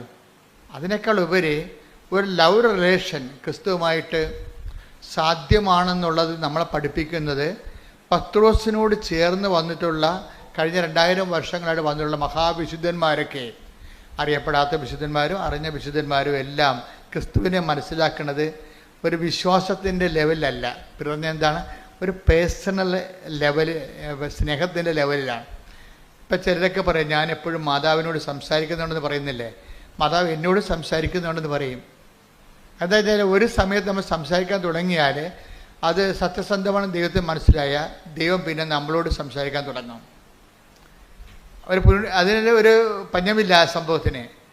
നമുക്ക് ദൈവം പറയുന്ന പോലെ നമുക്ക് മനസ്സിൽ ആത്മാവിൽ നമുക്ക് തോന്നിക്കുകയും നമ്മൾ അതുപോലെ ചെയ്യുകയും അതെല്ലാം സത്യമാകുകയും ചെയ്യും. ഈ ഉടമ്പടി ഇവിടം വരെ വന്നത് അങ്ങനെയല്ലേ, ഒരു ഇൻട്രാക്ഷൻ ഡയലോഗിലാണ് ഇതെല്ലാം വരണം. അല്ലാതെ ആരെങ്കിലും എന്നെ പഠിപ്പിച്ചതാണ് ഉടമ്പടി തൈലം, ഉടമ്പടി ഉപ്പെന്നൊക്കെ പറഞ്ഞത്. ഇതൊക്കെ സംസാരത്തിൽ നിന്ന് കർത്താവ് നമുക്ക് ഉള്ളിൽ വെളിവാക്കി തന്നെ കാര്യങ്ങളാണ്. അപ്പോൾ ഉപ്പ് എനിക്കറിയത്തില്ല, ഉപ്പിന് ഇത്രയും കണ്ട് ആധികാരിക ശക്തി ദൈവത്തിൻ്റെ നാമത്തിൽ ഉപ്പ് എന്ന് പറയുന്ന മീഡിയത്തിന് അവകാശ ശക്തി, അധികാര ശക്തി ഉണ്ടെന്ന് എനിക്കറിയത്തില്ല. ഉപ്പ് ജനങ്ങൾ ആക്ടിവേറ്റ് ചെയ്ത് കഴിഞ്ഞപ്പോൾ ജനങ്ങൾ അത് വളരെ മനോഹരമായ രീതിയിൽ അപ്ലൈ ചെയ്യാൻ തുടങ്ങിയപ്പോഴാണ് ഞാൻ ഇതിൻ്റെ റെഫറൻസ് തിരക്ക് ബൈബിളിൽ ചെല്ലുമ്പോഴാണ് ഉപ്പ് അപ്ലൈ ചെയ്തിട്ടുള്ള പല ഭാഗങ്ങൾ കാണുന്നത്. അപ്പോഴാണ് ഉപ്പിന് ഉടമ്പടിയുമായിട്ട് ബന്ധമുള്ളത് നമുക്ക് ഉടമ്പടിയുടെ ടേംസ് കിട്ടണത്. അപ്പോൾ നോക്കുമ്പോൾ നമ്മൾ ഉപയോഗിച്ചുകൊണ്ടിരിക്കുന്ന എല്ലാ നേർച്ച വസ്തുക്കൾക്കും തന്നെ ഉടമ്പടിയുടെ പെർസ്പെക്റ്റീവിൽ വളരെ തിയോളജിക്കൽ ഇംപ്ലിക്കേഷൻസ് ഉള്ളതാണ്, ദൈവശാസ്ത്രപരമായിട്ടുള്ള സൂചകങ്ങളുള്ളതാണ്. പക്ഷേ ഇതെങ്ങനെയാണ് ഉപയോഗിക്കുന്നത്, ഇത് ഉപയോഗിക്കുമ്പോൾ നമ്മുടെ മെൻ്റൽ കണ്ടീഷൻ എന്താണ്, അതൊക്കെയാണ് ഉടമ്പടി ധ്യാനത്തിൽ പറയണത്. അതുകൊണ്ടാണ് അത് ടെക്നിക്കൽ നോളജാണ്, ശ്രദ്ധിച്ചിരിക്കണമെന്ന് പറഞ്ഞതിൻ്റെ കാരണം. അപ്ഡേഷൻസ് വരണം, എല്ലാത്തിനും പുതിയ പുതിയ അപ്ഡേഷൻസ് എപ്പോഴും വന്നുകൊണ്ടിരിക്കും. കാര്യം വെച്ച് കഴിഞ്ഞാൽ ഉടമ്പടി പടയാളികളെന്നും പറഞ്ഞൊരു വംശം തന്നെ ഇറങ്ങിയിരിക്കുകയാണ്. അവർ അതിമനോഹരമായ രീതിയിൽ വെന്റിലേറ്ററിലും ICUവിലും അതുപോലെ തന്നെ ഇപ്പം തന്നെ ഒരു സാക്ഷ്യം കേട്ടില്ലേ, ഇന്ത്യയിൽ തന്നെ UPSൽ 2 സീറ്റേ ഉള്ളൂ, അതിലൊരു സീറ്റ് ഇവർക്ക് കിട്ടും. പക്ഷേ ഇവർക്ക് മെറിറ്റില്ല. അപ്പോൾ ഞാൻ എപ്പോഴും ഓർക്കുകയെ ഈ ഉടമ്പടിയുടെ ഏറ്റവും വലിയ ഉടമ്പടിയുടെ കത്തിജ്വലിക്കുന്ന ആധാരങ്ങളിൽ ഒന്നെന്താണ്? Not by merit but by grace. ഇത് എല്ലായിടത്തും ആപ്ലിക്കേറ്റാണ്. ഇതിന് ഫണ്ടമെൻ്റൽ പ്രിൻസിപ്പിൾ. ഉടമ്പടി ഇത്രയും ജ്വലിക്കാൻ കാര്യം ഇതിൻ്റെ ഫണ്ടമെൻ്റൽ പ്രിൻസിപ്പിളാണ്. എന്താണ്? നോട്ട് ബൈ മെറിറ്റ്, നിൻ്റെ കഴിവ് കൊണ്ടല്ല, പിന്നെ എന്താണ്? എൻ്റെ കൃപ കൊണ്ടാണെന്ന്. അതാണ് ഇത്. നിങ്ങൾ ഉടമ്പടി എടുത്തവർ ശരിക്കും പറഞ്ഞാൽ ഒരു ലെറ്റർ പാഡിൽ എഴുതിയിട്ട് നിങ്ങളുടെ എവിടെ കാണപ്പെടുന്ന സ്ഥലത്ത് ഒട്ടിച്ച് വെക്കേണ്ടതാണ്. നിങ്ങളെ ഈ കുടുംബം ഇനി റൺ ചെയ്യാൻ പോണത് നോട്ട് ബൈ മെറിറ്റിലാണ്. അതായത് അടിച്ചു വെക്കണം ശരിക്കും, not by merit but by grace. എന്നുവെച്ചാൽ എൻ്റെ കഴിവ് കൊണ്ടല്ല, ദൈവത്തിൻ്റെ കൃപ കൊണ്ട്. അപ്പം നമുക്ക് നമ്മുടെ മുമ്പിൽ ഈ ഒരു വചന വെളിപാട് അനന്തമായ സാധ്യതയാണ് തരണത്. ഇപ്പം നിങ്ങൾക്ക് 15 കോടി കടമുണ്ട്, നിങ്ങൾക്കറിയാം നിങ്ങളുടെ ഉള്ളിൽ മൊത്തം വിറ്റ് ചുട്ടാലും ആ കടം പരിഹരിക്കത്തില്ല, മെറിറ്റില്ല. പക്ഷേ സാധ്യമാണ്. എന്താണ്? Not by merit but by grace. ഇപ്പം ധനവാൻ ഒരു ബിസിനസ്മാനാണ്, അയാളുടെ ബിസിനസ്സുകാർ ഒന്നും ദൈവരാജ്യത്തിലേക്ക് വരാൻ വലിയ പാടാണ്. ബിസിനസ്സുകാരെ എന്താ കാര്യം വെച്ച് കഴിഞ്ഞാൽ അവർക്ക് 4-5 പുസ്തകം കാണില്ല. ചിലർക്ക്, എല്ലാവർക്കും ഒന്നുമല്ല, 4-5 കുടുംബത്തിൻ്റെ ഷെയർ ഹോൾഡേഴ്സിനെ കാണിക്കാനൊരു പുസ്തകം ഇല്ലേ, ഗവൺമെൻറ് ഇൻകം ടാക്സിനെ കാണിക്കാൻ വേറൊരു പുസ്തകം, അങ്ങനെ പല പുസ്തകങ്ങൾ ചില സമയത്ത് ചില ബിസിനസ്സുകാർ സൂക്ഷിക്കുന്നു. അവർക്ക് അവിടെ ന്യായങ്ങളുണ്ട്, അതൊന്നും ശരിയാണെന്ന് സുവിശേഷത്തിൽ പറയത്തില്ല. പക്ഷേ അതല്ല, സുവിശേഷം വേറെ ചില ആശങ്കകൾ കാണിക്കും. എന്താ കാര്യം? നീ ഇങ്ങനെ ബിസിനസ് പരമായിട്ടുള്ള ചില നിലപാടുകൾ എടുക്കും, അതല്ല ടാക്ടിക്സോ, അതിൻ്റെ അകത്ത് ബിസിനസ് പ്രൂഡൻസൊക്കെ ഉണ്ട്. ബിസിനസ് പ്രൂഡൻസ്, അതിനല്ലേ CA ഒക്കെ ഇരിക്കണത്. ബിസിനസ് പ്രൂഡൻസ് പറഞ്ഞു കൊടുക്കാൻ വേണ്ടി ഇരിക്കുകയാണ്. ശുദ്ധഗതിക്ക് പോയി തലവെച്ച് കൊടുത്ത് തലഞ്ഞൊട്ടിക്കൊണ്ട് സർക്കാർ പോകാതിരിക്കാൻ വേണ്ടി അവർ ചില CA അവരുടെ രീതിയിലുള്ള ചില ബിസിനസ് പ്രൂഡൻസ് പറഞ്ഞു കൊടുക്കും. ബിസിനസ് പ്രൂഡൻസാണ്. അപ്പം അല്ല സർക്കാരിനെ പറ്റിക്കലല്ല, പ്രൂഡൻസ് പറഞ്ഞു കൊടുക്കണതാണ്. അപ്പോഴും സർക്കാരിനെ പറ്റിക്കരുത്, അത് പാപമാണ്. പക്ഷെ അതല്ല, ബിസിനസ് പ്രൂഡൻസ് പറഞ്ഞു കൊടുക്കും. പക്ഷെ ചെന്നാലും ചില ആൾക്കാർ ചില അതിക്രമങ്ങളിൻ്റെ അകത്ത് ക്രമം തെറ്റിയ കാര്യങ്ങൾ കാണിക്കും. അപ്പോൾ ചിലർ ചോദിക്കും, ഒരിക്കൽ വിജയകുമാറിനോട് ചോദിച്ചു, വിജയകുമാറെ ഇത് നിങ്ങളുടെ ഈ ബിസിനസ്സും നിങ്ങളുടെ ഈ സുവിശേഷ പ്രവർത്തനവുമായിട്ട് ഇതെങ്ങനെ ശരിയാവുമെന്ന് ചോദിക്കും. ഞാൻ ചിലയിടത്തൊക്കെ ചെന്നപ്പോൾ അദ്ദേഹമായിട്ട് കാനഡയിലോ എവിടെയോ ധ്യാനിപ്പിച്ചപ്പോൾ അവിടുത്തെ ആൾക്കാർ ചോദിച്ചതാണ്, വിജയകുമാർ സാർ ഇതെങ്ങനെയാണ് ഈ ബിസിനസ്സും ഇവാഞ്ചലൈസേഷന് സുവിശേഷ പ്രവർത്തനമായിട്ട് ശരിയാകേണ്ടത് എന്താണ്? ധനവാൻ സ്വർഗരാജ്യത്തിൽ പ്രവേശിക്കുന്നത് ഒട്ടകം സൂചിക്ക. അതാണ് അവർ പാര വെച്ച് സ്നേഹപൂർവ്വം ഒരു സ്നേഹപ്പാര വെച്ചതാണ് അവര്. Take the bed of God. ശ്രുതിക്കട്ടെ ഹല്ലേലൂയ. മത്തായി 19:24. മത്തായി 19:24. വീണ്ടും ഞാൻ നിങ്ങളോട് പറയുന്നു, ധനവാൻ സ്വർഗരാജ്യത്തിൽ പ്രവേശിക്കുന്നതിനേക്കാൾ എളുപ്പം ഒട്ടകം സൂചിക്കുഴയിലൂടെ കടക്കുന്നതാണ്. അപ്പോഴേ ഇത് ചോദിച്ചപ്പോൾ വിജയകുമാർ സാർ, അങ്ങനെയാണെങ്കിൽ നിങ്ങൾ സുവിശേഷം പ്രസംഗിക്കുന്ന നിങ്ങളെ പൗലോസപ്പോസ്തലൻ പറഞ്ഞിട്ടുണ്ടല്ലോ, ഞങ്ങൾ തന്നെ സുവിശേഷം പ്രസംഗിക്കുന്ന ഞങ്ങൾ തന്നെ പരിത്യജിക്കാതിരിക്കാൻ വേണ്ടി എടുക്കേണ്ട സുവിശേഷ നടപടികളെക്കുറിച്ച് പറഞ്ഞിട്ടുണ്ടല്ലോ. അപ്പോൾ വിജയകുമാർ സാർ പറഞ്ഞ് ഏറ്റവും വലിയ നടപടി ദൈവത്തിൻ്റെ കൃപയാണെന്ന്. വളരെ പ്രൂഡൻ്റ് ആൻസറാണ് കൊടുത്തത്. ഏറ്റവും വലിയ എന്താ കാര്യം? അതിൻ്റെ താഴെ ഉള്ളത് വായിക്കാൻ പറഞ്ഞു വിജയകുമാർ. എന്താണ്? 19:26. അതിന് താഴെ ഉണ്ടാകും. 19:26. യേശു അവരെ നോക്കി പറഞ്ഞു, മനുഷ്യർക്കിത് അസാധ്യമാണ്, എന്നാൽ ദൈവത്തിന് എല്ലാം സാധ്യമാണ്. ഞാൻ ഓർത്ത് വിജയകുമാറിന് ഇത്രയും പ്രൂഡൻസ് എങ്ങനെ കിട്ടിയെന്ന്. മനുഷ്യർക്കിത് അസാധ്യമാണ്. ഇപ്പം നമ്മൾ എന്ത് സംഭവം ചെയ്താലും ചില കാര്യങ്ങൾ മനുഷ്യർക്ക് അസാധ്യമായിട്ട് വരും. നമ്മൾ നോക്കുമ്പോൾ നമ്മുടെ മുമ്പിൽ ഒത്തിരി അസാധ്യതകളാണ് കിടക്കുന്നത് നമ്മുടെ മുമ്പിൽ. അപ്പോൾ അസാധ്യമായ കാര്യം നമ്മൾ എന്ത് ചെയ്യും? അപ്പോഴെന്താ ചെയ്യണം? ബൈബിൾ പറയും എന്താണ്? നോട്ട് ബൈ മെറിറ്റ് അല്ലെങ്കിൽ സാധ്യമല്ലെങ്കിൽ. മനുഷ്യർക്ക് സാധ്യമായതിനെയാണ് ബൈബിൾ മെറിറ്റ് എന്ന് പറയണത്. മനുഷ്യർക്ക് സാധ്യമായ കാര്യങ്ങളാണ് മെറിറ്റ് എന്ന് പറയണത്. പക്ഷേ മനുഷ്യർക്ക് സാധ്യമല്ലാത്ത കാര്യങ്ങളുണ്ട്. പക്ഷെ സാധ്യമാക്കാതെ മുന്നോട്ട് പോകാതിരിക്കാൻ പറ്റത്തില്ല. അതിനെന്ത് ചെയ്യും? അടുത്ത പ്രൊവിഷൻ എന്താണ്? ദൈവത്തിനല്ല. ആ വചനം എത്രയാണ്? മത്തായി 19:26. മനുഷ്യർക്ക് അത് അസാധ്യമാണ്. പക്ഷെ ദൈവത്തിനെല്ലാം സാധ്യമാണ്. അപ്പൊ ദൈവത്തിന് അനന്ത സാധ്യതയെ ടാപ്പിങ്ങിലാണ് ഈ ഉടമ്പടി പ്രയോഗം വെച്ചിരിക്കുന്നത്. നമ്മളൊരു പ്രാർത്ഥനാ ജീവിതത്തിൽ നിന്ന് നമ്മൾ ഉടമ്പടി ജീവിതത്തിലേക്ക് നമ്മൾ ഷിഫ്റ്റ് ചെയ്യാൻ, ശരിക്കും പറഞ്ഞാൽ ഒരു യു ടേൺ എടുക്കണ പോലുള്ള ഒരു മാറ്റമുണ്ട്. ചില ആൾക്കാർ യു ടേൺ ഒന്നും എടുക്കത്തില്ല. ഉടമ്പടി എടുത്താൽ നേരെ തന്നെ പോകും അങ്ങോട്ട്. ഉടമ്പടി എടുക്കുമ്പോൾ പ്രാർത്ഥനാ ജീവിതത്തിൽ നേരെ യു കട്ടൊക്കെ എടുക്കണം നമ്മൾ. എന്താ കാര്യം? പ്രാർത്ഥനാ ജീവിതം കൊണ്ട് മാത്രം ദൈവത്തോട് ഉള്ള ബന്ധവുമായിട്ട് മുന്നോട്ട് പോകാൻ പറ്റത്തില്ല. ഒരു പരിധി കഴിഞ്ഞാൽ പറ്റത്തില്ല. നിങ്ങൾ പ്രാർത്ഥനയിൽ ആശ്രയിച്ചുകൊണ്ട് മാത്രം നിങ്ങൾക്ക് ദൈവവുമായിട്ട് റിലേഷൻസ് മെയിൻറ്റെയിൻ ചെയ്യാൻ പറ്റത്തില്ല. അതുകൊണ്ടാണ് കാലാവസ്ഥ വ്യതിയാനങ്ങൾ ഉണ്ടാകുന്നത്. ഇപ്പം എന്താ പറഞ്ഞത്? ക്ലൈമറ്റ് ചേഞ്ച് എന്ന് പറയത്തില്ലേ? ക്ലൈമറ്റ് ചേഞ്ച് ഇപ്പോഴത്തെ ന്യൂനമർദ്ദം കാര്യവുമല്ല. ആധ്യാത്മിക ജീവിതത്തിലാണ് യഥാർത്ഥ ക്ലൈമറ്റ് ചേഞ്ച് ഉള്ളത്. ക്ലൈമറ്റ് ചേഞ്ചിൻ്റെ ഉദ്ദേശം ഈ മെറിറ്റിൽ നിന്ന് ഗ്രേസിലേക്കുള്ള ഒരു പാരഡൈം ഷിഫ്റ്റ് ചെയ്യും. വെച്ചാൽ നമ്മുടെ വളർച്ചയുടെ ഒരു ഘട്ടത്തിലാണ് നമ്മൾ നേരെ പോയി നമ്മളെ പെട്ടെന്ന് യു ടേൺ എടുക്കാൻ പറയും. എന്താ കാര്യം? ലക്ഷ്യസ്ഥാനത്ത് എത്തുന്നതിന് വേണ്ടിയുള്ള ഒരു അധിക പരിശ്രമ സ്ഥലമാണിത്. അപ്പം അതുകൊണ്ട് ഈ പ്രാർത്ഥനാ ജീവിതം മാത്രം ചില പറഞ്ഞല്ലേ എന്തിനാണ് ഇപ്പം കരസ്മാരിക് ധ്യാനം ഇറങ്ങിയെങ്കിലും 50 കൊല്ലം കേരളത്തിലുണ്ടായിരുന്നു, ഇപ്പോഴും ഉണ്ട്. പക്ഷേ അപ്പോഴും കേരളത്തിലെ ഒരു 55% കുടുംബങ്ങൾ അതിലേക്ക് വന്നിട്ടില്ലായിരുന്നു. ഉടമ്പടി വന്നപ്പോഴേ ഒരു 75% ഇപ്പോൾ ആയിട്ടുണ്ട്. എന്താ കാര്യം വെച്ചാൽ കരിസ്മാറ്റിക്കാർ 50 കൊല്ലവും കൂടി ആ പുതിയ പദ്ധതിയിലേക്ക് വരാതിരുന്ന ആൾക്കാരും ഉടമ്പടിയിലോട്ട് വന്നു.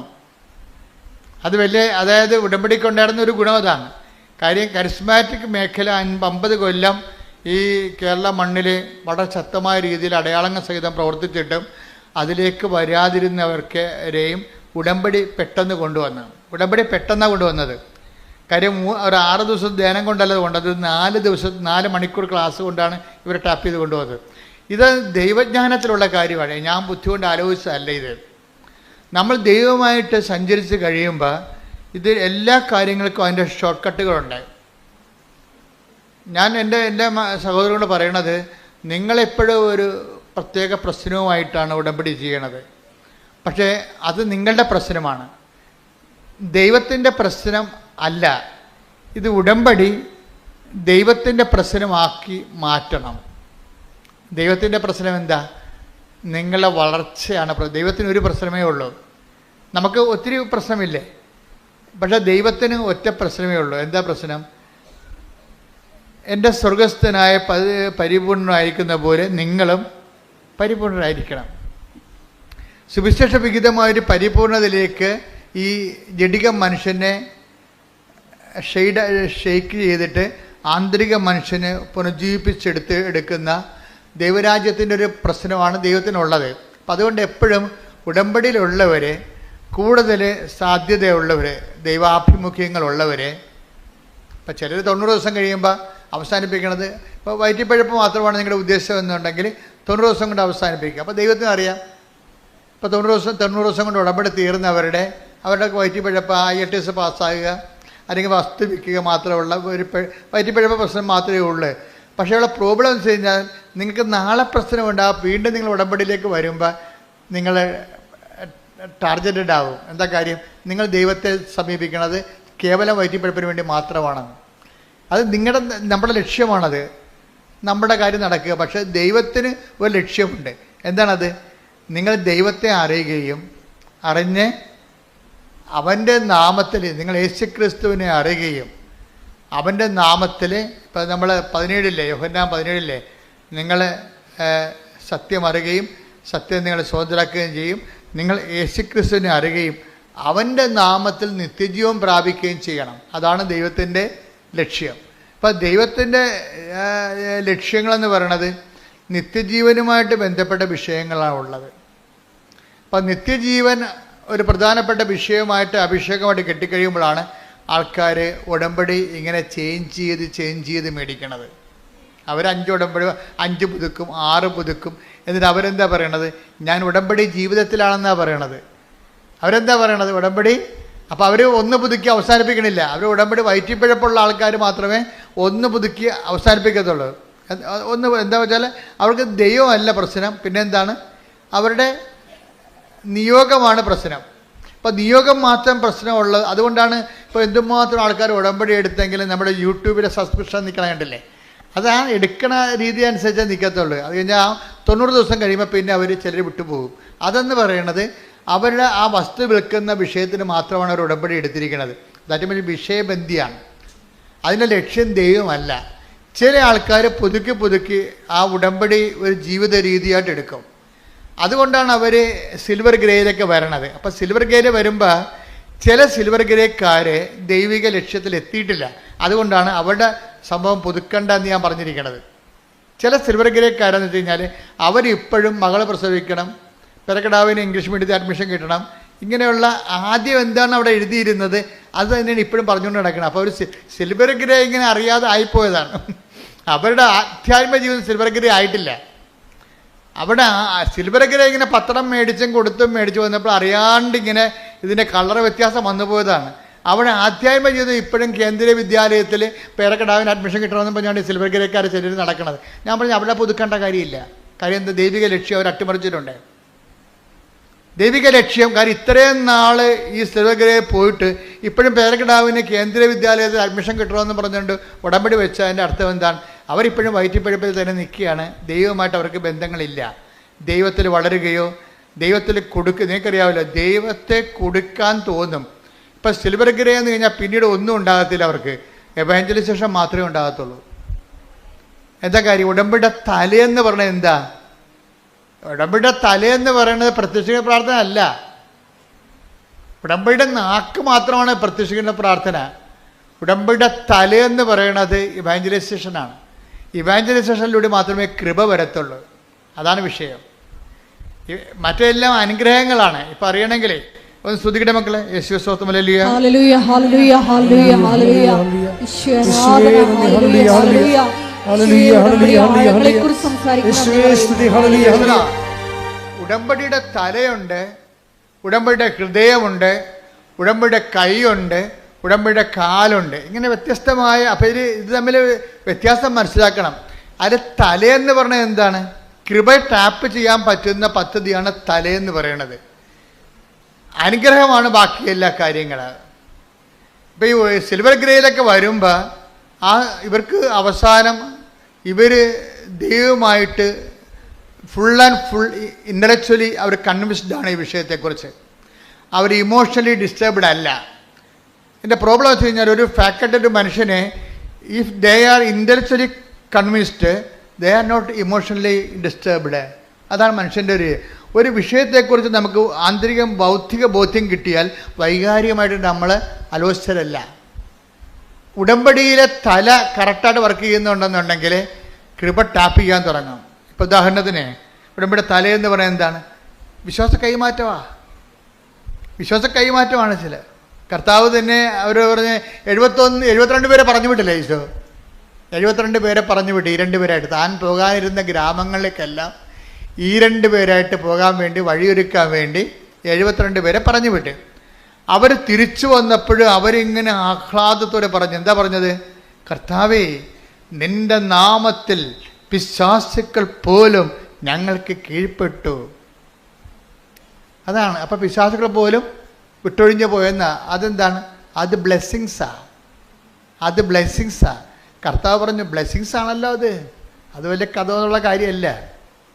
മറിച്ച് നിങ്ങളുടെ പേരുകൾ സ്വർഗത്തിൽ എഴുതിയിരിക്കുന്നതിൽ സന്തോഷിക്കാൻ കർത്താവ് ആത്മാവിൽ ആനന്ദ നിർവൃതി കൊണ്ടിട്ട് പറയും, ആ പിതാവേ, ഈ കാര്യങ്ങൾ നീ വിജ്ഞാനികളിലും വിവേകമതികളും മറച്ചു വെച്ചു ശിശുക്കൾക്ക് വെളിപ്പെടുത്തി കൊടുത്തതിൽ ഞാൻ അങ്ങേ സ്തുതിക്കുന്നു. കർത്താവിൽ ആത്മാവിൽ ആനന്ദിക്കുകയും നിങ്ങളിലേക്ക് കൃപയെ അപ്ലോഡ് ചെയ്യാൻ തുടങ്ങിക്കഴിഞ്ഞാൽ കർത്താവ് ആത്മാവിൽ ആനന്ദിക്കാൻ തുടങ്ങും. ആനന്ദിക്കണം എന്തുകൊണ്ടാണെന്ന് വെച്ച് കഴിഞ്ഞാൽ ഇത് സുവിശേഷ കൈമാറ്റം നടന്നു. അതാണ് വിഷയം. 72 പേരെ പറഞ്ഞു വിട്ടത് എന്തിനാണ്? വിശ്വാസം കൈമാറാൻ വേണ്ടിയാണ്. Take the bed of God. 10:20 ലൂക്കാ സുവിശേഷം. ലൂക്കാ 10:20. ലൂക്കാ 10:20. എന്നാൽ പിശാചുക്കൾ നിങ്ങൾക്ക് കീഴടങ്ങുന്നു എന്നതിൽ നിങ്ങൾ സന്തോഷിക്കേണ്ട. മറിച്ച് പനി മാറി, അല്ലെങ്കിൽ ക്യാൻസർ മാറി, അല്ലെങ്കിൽ നിങ്ങളെ രോഗം മാറി എന്നതിൽ വലിയ സന്തോഷമൊന്നും കാണിക്കണ്ട. കാര്യം എന്താണ്? ദൈവം സന്തോഷിക്കുന്നത് എന്തിലാണ്? സുവിശേഷം കൈമാറി എന്നതിലാണ്. അവിടെയാണ് വിഷയം. ഇപ്പം കൃപാസനം പത്രത്തെക്കുറിച്ച് എന്തുമാത്രം സഭയുടെ അകത്തും പുറത്തും പൊതുജനങ്ങളിൽ എന്തുമാത്രം കലാപക്കൊടിയും ഉണ്ടായി. ആ കാലങ്ങളിലൊക്കെ ഞാൻ ആകപ്പാടെ ഇങ്ങനെ പ്രാർത്ഥിച്ച് നിൽക്കുകയാണ് ചെയ്തത്. കാര്യം ഞങ്ങൾക്കറിയാമായിരുന്നു പത്രത്തിലാണ് ഈ സംഭവം ഇരിക്കണം മുഴുവനുമെന്ന്. പക്ഷേ പത്രം പുറത്തിറങ്ങുമ്പോൾ പിശാച് പല്ലും നഖവും കൊണ്ടാണ് വന്നത്. എത്രയെത്ര വീഡിയോ ഇതിനെതിരെ ഇറങ്ങി. ഒരു മനുഷ്യൻ പോലും ഒന്നും ചെയ്തില്ല. എന്നിട്ടും ദോശ ചുട്ട് തിന്ന് ചമ്മന്തി അരച്ചെന്നൊക്കെ പറഞ്ഞുകൊണ്ട് നമ്മൾ അന്ധവിശ്വാസം പ്രചരിപ്പിക്കുന്നു. അച്ഛനെ അറസ്റ്റ് ചെയ്യണം, എന്തെല്ലാം പരിപാടിയാണ്. എന്ത് ഗവൺമെൻറ് എന്ത് നിയമം അന്ധവിശ്വാസം പ്രചരിപ്പിക്കുന്നതിനെതിരെ രാജസ്ഥാൻ ഗവൺമെൻറ് നടപടിയെടുത്തു. കൃപാസനത്തിൽ നടപടിയെടുക്കും. അങ്ങനെ പല്ലും നഖവും കൊണ്ട് പിശാച് 4 പാടുന്ന എളിക്കാൻ തുടങ്ങി. അതിൻ്റെ കൂടെ സഭയിലുള്ള ചില പുരോഹിതന്മാരും നമ്മൾക്കെതിരെ വന്നു. പല പള്ളികളിലൊക്കെ ഇത് ഒരു പുരോഹിതൻ കുറേ പത്രം കൊണ്ടുവന്നതിൻ്റെ പുറത്ത് അവരുടെ പള്ളി കൊടുത്ത പത്രമാണ് എന്നും പറഞ്ഞുകൊണ്ട് അത് മുഴുവൻ കൊണ്ടുവന്ന് ഇവിടെ ഇട്ടും പോയി. കൃപാസന വാതിക്കലിട്ടും പോയി. ഒന്നും വേണ്ടിയില്ല. ആരോടും പരിഭവമില്ല. ആരോടും ഒരു നിരസം പോലും ഇല്ല. ആ അച്ഛനെ കാണുമ്പോഴും അച്ഛനോട് ഗുഡ് മോർണിംഗ് പറഞ്ഞ് ഈശോമിശിഹായെ സ്തുതി പറഞ്ഞ് സന്തോഷത്തോടെ നമ്മൾ പെരുമാറും. എന്താ കാര്യം? നമ്മൾ ചെയ്യുന്ന ജോലി വിശ്വാസ കൈമാറ്റമാണ്.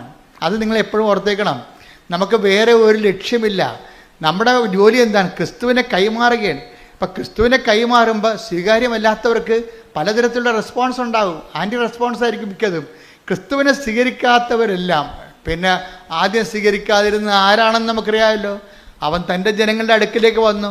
തൻ്റെ ജനങ്ങളാകട്ടെ അവനെ അറിഞ്ഞില്ല. അതല്ലേ സംഭവം. യോഹന്നാൻ 1:11.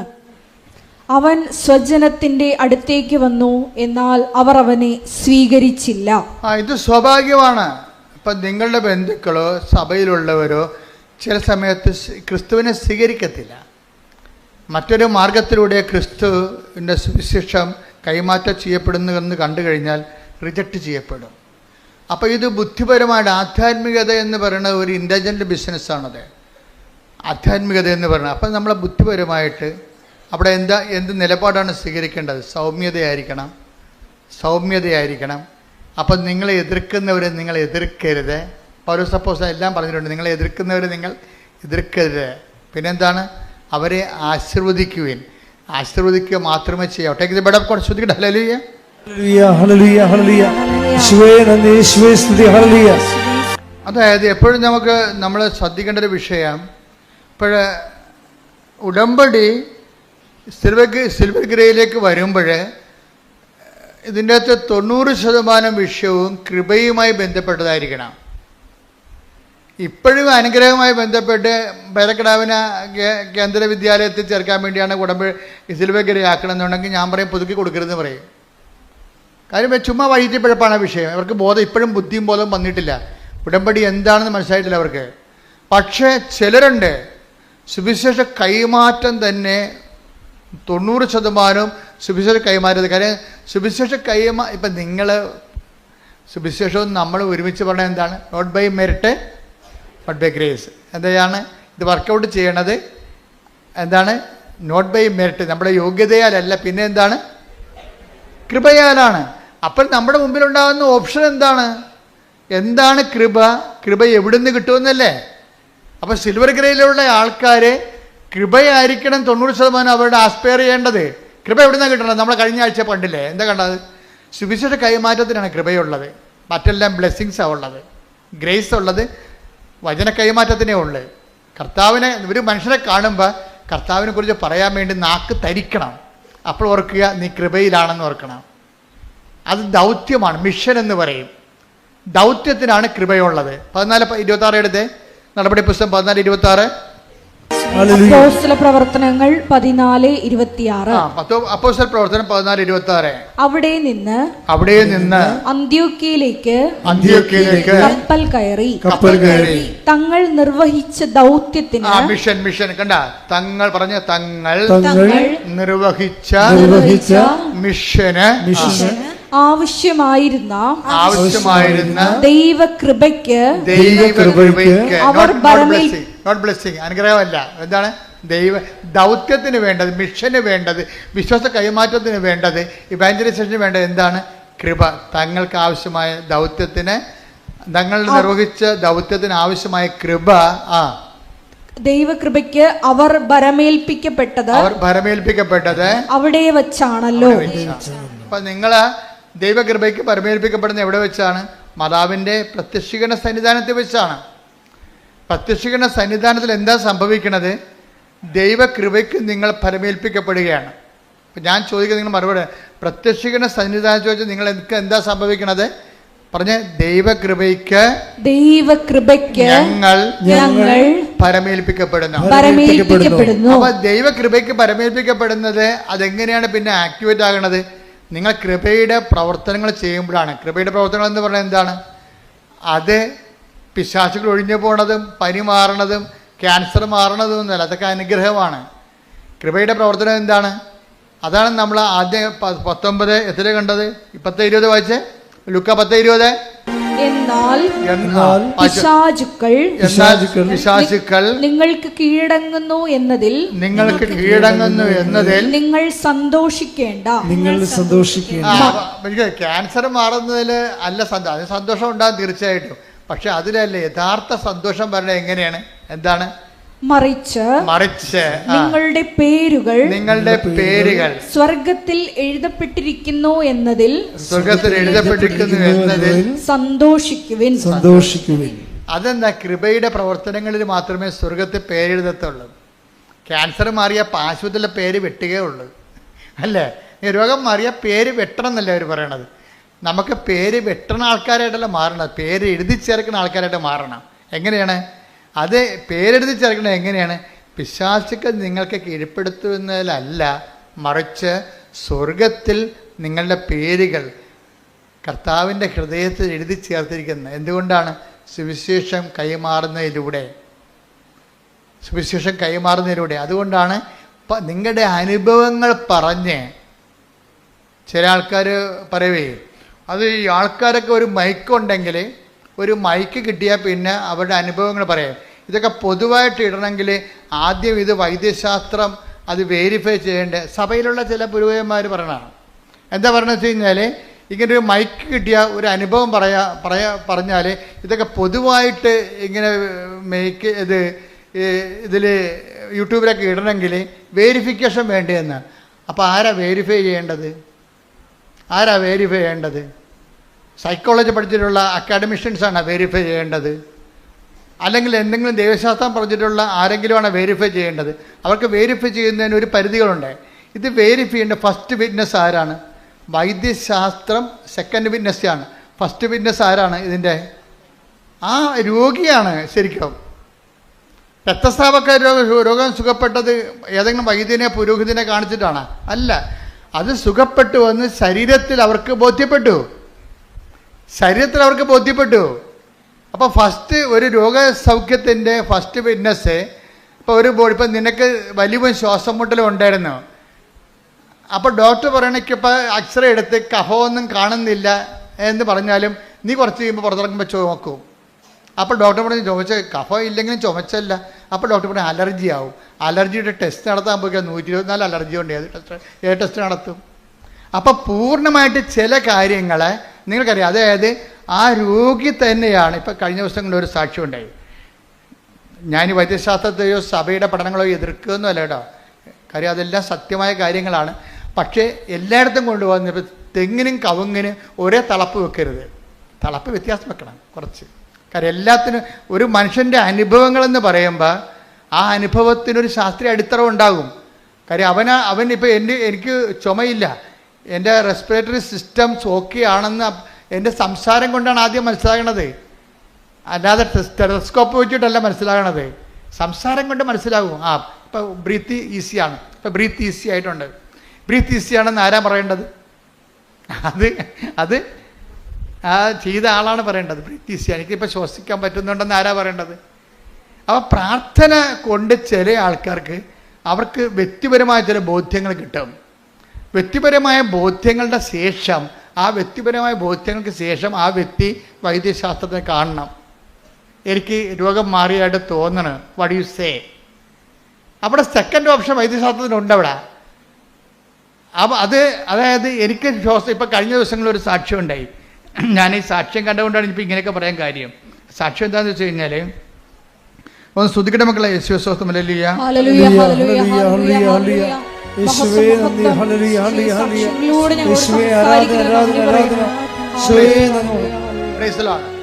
വൈക്കത്തുനിന്നൊരു സാക്ഷിയാണ് നമ്മൾ അപ്പീരുണ്ടായി.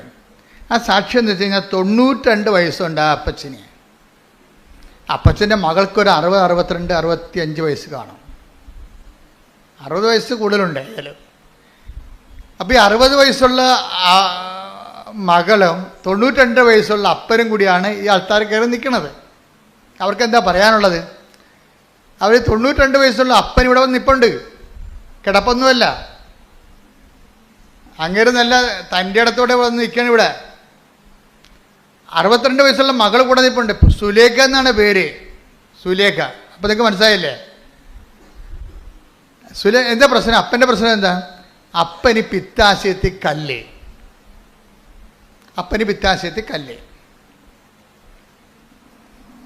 ഭയങ്കരമായ വേദനയാണ് പിത്താശയത്തിൻ്റെ സ്ഥലത്ത്.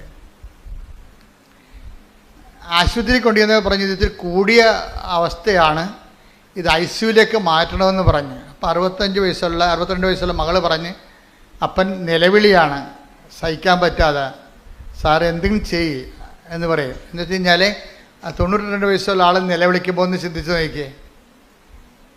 പരമാവധി ഇങ്ങനെയുള്ളവരൊക്കെ പിടിച്ചു നിൽക്കും. സഹിക്കാൻ പറ്റാത്തതുകൊണ്ടാണ് അവർ കരഞ്ഞു പോണത്. എന്നിട്ട് ഈ ICUലേക്ക് മാറ്റും. ICUലോട്ട് മാറ്റി കഴിയുമ്പോൾ പിന്നീട് ഡോക്ടർ പറയും ഇതിന് ഈ ഹോസ്പിറ്റൽ ചേഞ്ച് ചെയ്യേണ്ടി വരും, ഓപ്പറേഷൻ വേണമെന്ന് പറയും. അപ്പോൾ ഹോസ്പിറ്റൽ ചേഞ്ച് ചെയ്ത് ഓപ്പറേഷനിലേക്ക് കൊണ്ടുപോകും. ഓപ്പറേഷൻ ചെയ്യാൻ വേണ്ടി നോക്കുമ്പോഴുണ്ട് ഈ പിത്താശയത്തിൽ 92 വയസ്സുള്ള ആളിന് ഓപ്പറേഷൻ നടക്കത്തില്ല. വൈദ്യശാസ്ത്രം അവിടെ വെച്ച് ചെയ്യാവുന്നതിൻ്റെ മാക്സിമം കാര്യം എന്താണ്? ഓപ്പറേഷൻ ചെയ്യുക എന്നുള്ളതാണ്. പക്ഷേ ഓപ്പറേഷൻ ചെയ്യാൻ പറയുമ്പോൾ പറയും ഈ 92 വയസ്സുള്ള ശരീരത്തിട്ട് ഓപ്പറേറ്റ് ചെയ്യാൻ പറ്റത്തില്ല, അപകടമാണെന്ന് പറയും. പിന്നെ വൈദ്യശാസ്ത്രം വാതിലടക്കും. എന്താ കാര്യം? അവിടെ നിലവിലുള്ള സംവിധാനങ്ങൾ അവർക്കുണ്ട്, പക്ഷേ ആളിന് വയസ്സ് ഇത്തിരി കൂടിപ്പോയി. അവിടെയാണ് പ്രശ്നം. മെറിറ്റ്, വൈദ്യശാസ്ത്രത്തിൻ്റെ മെറിറ്റ് പോകണമാണ് അവിടെ വെച്ച്. വൈദ്യശാസ്ത്രത്തിൻ്റെ മെറിറ്റ് അവിടെ വെച്ച് തീരുകയാണ്. പിന്നെ എന്താണ് ഇനി ഉള്ളത്? ഗ്രേസേ ഉള്ളത്. വൈദ്യശാസ്ത്രത്തിൻ്റെ മെറിറ്റ് തീരുമ്പോൾ മെറിറ്റ് തീരുന്നുവെന്നാണ് എല്ലാവരും പറയണത്. ഇപ്പോൾ നിരീശ്വരവാദികളുണ്ട്, യുക്തിവാദികളുണ്ട്. വൈദ്യശാസ്ത്രം മെറിറ്റ് തീർന്ന പിന്നെ അവർക്ക് ഓപ്ഷൻ ഇല്ല. പക്ഷേ വിശ്വാസിക്ക് ഒരു ഓപ്ഷൻ കിടപ്പുണ്ട്. എന്താണ്? Not by merit but by grace. അതാണ് വിഷയം. വിശ്വാസി യുക്തിവാദിയേക്കാൾ മുന്നോട്ട് പോകും. എന്താ കാര്യം? അവൻ്റെ മുന്നിൽ അവൻ്റെ ദൈവം അവന് ഒരു പോംവഴി പറഞ്ഞിട്ടുണ്ട്. എന്താ പറഞ്ഞിരിക്കണത്? ഈ ഒരു കാര്യം മെറിറ്റ് കൊണ്ട് നടന്നില്ലെങ്കിൽ പിന്നെ എന്താണ്? നീ മനസ്സ് തളരരുത്. എന്താണ്? പിന്നെ എൻ്റെ സമയമാണെന്ന്. എൻ്റെ not by merit but by grace. അപ്പന് 92 വയസ്സ് അപ്പനെയും കൊണ്ട് ഇവിടെ വരും. ഇവിടെ വരുമ്പോൾ നമ്മളെന്താ ചെയ്യണത്? നമ്മുടെ കയ്യിലുള്ളത് സിമ്പിളാണ്. ഒത്തിരി വെടിയും പുകയും ഒന്നും കാണിക്കേണ്ട കാര്യമില്ല. സിമ്പിളാണ്. In the name of Jesus Christ. നമ്മുടെ സഭയുടെ കയ്യിലുള്ളത് എന്താണ്? യേശുവിൻ്റെ നാമമാണ്. യേശുവിൻ്റെ നാമത്തിൻ്റെ പ്രയോഗമാണ് പിന്നെ നടക്കുന്നത്. ആർക്കും ചെയ്യാവുന്നേ ഉള്ളൂ. ആർക്കും ചെയ്യാവുന്നേ ഉള്ളൂ എന്ന് പറയുന്നത് എന്താ കാര്യം? കർത്താവ് വിശ്വസിക്കുന്നവന് ഈ അടയാളം കൊടുത്തിട്ടുണ്ട്, ഇല്ലേ? മർക്കോസിൻ്റെ 16-17 വായിക്കുമ്പോൾ എന്താ പറയണത്? വിശ്വസിക്കുന്നതിൻ്റെ കൂടെ അടയാളം ഉണ്ടാവും. രോഗികളുടെ മേൽ കൈവെക്കും, അവർ സൗഖ്യം പ്രാപിക്കും. വിശ്വാസമാണ് അവിടെ. ആരല്ലേ? ക്രിസ്തുവിലുള്ള വിശ്വാസമാണ്. അവൻ്റെ നാമത്തിൽ in the name of the father and the son and the holy spirit I heal you. ഈ സൈത്ത് എടുത്തിട്ട്, കർത്താവിൻ്റെ നാമത്തിൽ വെഞ്ചരിച്ച സൈത്ത് എടുത്ത് പഞ്ഞി തൂക്കിയിട്ട് അപ്പൻ്റെ ഈ പിത്താശയത്തിൽ 5-10 കല്ലിരിക്കുക. എത്ര കല്ലുണ്ടെന്ന് സ്കാനിങ്ങിൽ കുറേ കല്ലുണ്ട്. ഈ കല്ലവിടെ ഇരിക്കണം. കല്ല് ഓപ്പറേറ്റ് ചെയ്യാമെന്ന് ആരും ഡോക്ടർമാർ പറഞ്ഞത് ഈ കീഹോൾ ചെയ്യാമെന്ന് പറഞ്ഞ്. കീഹോൾ പോലും നടക്കണില്ല. അപ്പോഴും ഇതിൻ്റെ റിപ്പോർട്ടിന് കല്ലിരിപ്പുണ്ട്. അതേസമയം തന്നെ ഡോക്ടറിന് 92 വയസ്സുള്ള കാരണം ഒന്നും ചെയ്യാനും പറ്റണില്ല. കീഹോളും ചെയ്യാൻ പറ്റണില്ല, ട്രീറ്റ്മെൻറ്റും ഇല്ല. കുറേ ആൻറ്റിബയോട്ടിക്സ് കൊടുത്തു ഡോക്ടർ. 4 ആഴ്ച ട്രീറ്റ് ചെയ്ത ഇയാളാ. ആൻറ്റിബയോട്ടിക്സ് കൊടുത്ത് 4 ആഴ്ച ട്രീറ്റ് ചെയ്തു. എന്നിട്ട് കല്ല് അവിടെ തന്നെ ഇരിക്കുകയാണ്. ഇനി ഞങ്ങൾക്കൊന്നും ചെയ്യാനില്ല, ഇനി ഓപ്പറേഷൻ ഉള്ളതെന്ന് പറയുമ്പോൾ അതിന് വേറെ മാറ്റുമ്പോൾ ഈ അവിടെ ചെല്ലുമ്പോൾ ഓപ്പറേഷൻ ടെസ്റ്റൊക്കെ എടുത്ത് നോക്കുമ്പോൾ ഈ 92 വയസ്സുകാരനെ ഓപ്പറേറ്റ് ചെയ്താൽ അത് കാഷ്വാലിറ്റി ഉണ്ടാകും. ആൾ ചിലപ്പോൾ മരിച്ചു പോകും. കാര്യം അതിൻ്റെ ഇൻഫെക്ഷനും പൂർണ്ണമായിട്ട് വിജയം ഉണ്ടാകത്തില്ല. അപ്പം കല്ല് അവിടെ തന്നെ ഇരിക്കുകയും. അപ്പോൾ എന്തു ചെയ്യും? അവരെ വീട്ടിൽ കൊണ്ടുപോവുക. പിന്നെ അവരെ പറയും നല്ല ഭക്ഷണം മരിക്കണവരെ കൊടുക്കുക. അത് കഴിയുമ്പോൾ അറിയിക്കേണ്ടവരെ അറിയിക്കുക. അങ്ങനെയൊക്കെ പറയാൻ പറ്റത്തുള്ളൂ. അത്രേ പറയാൻ പറ്റത്തുള്ളൂ. ആ ഒരു കണ്ടീഷനിലാണ് അറിയിക്കേണ്ടവരെ അറിയിക്കാൻ വേണ്ടി ഇവിടെ വരുന്നത്. അറിയിക്കാൻ വേണ്ടി എല്ലാം കേൾക്കാൻ ഒരാളിരിപ്പുണ്ടല്ലോ ഇവിടെ. അതാണ് വിഷയം മാറി. വിഷയം നോട്ട് ബൈ മെറിറ്റ്.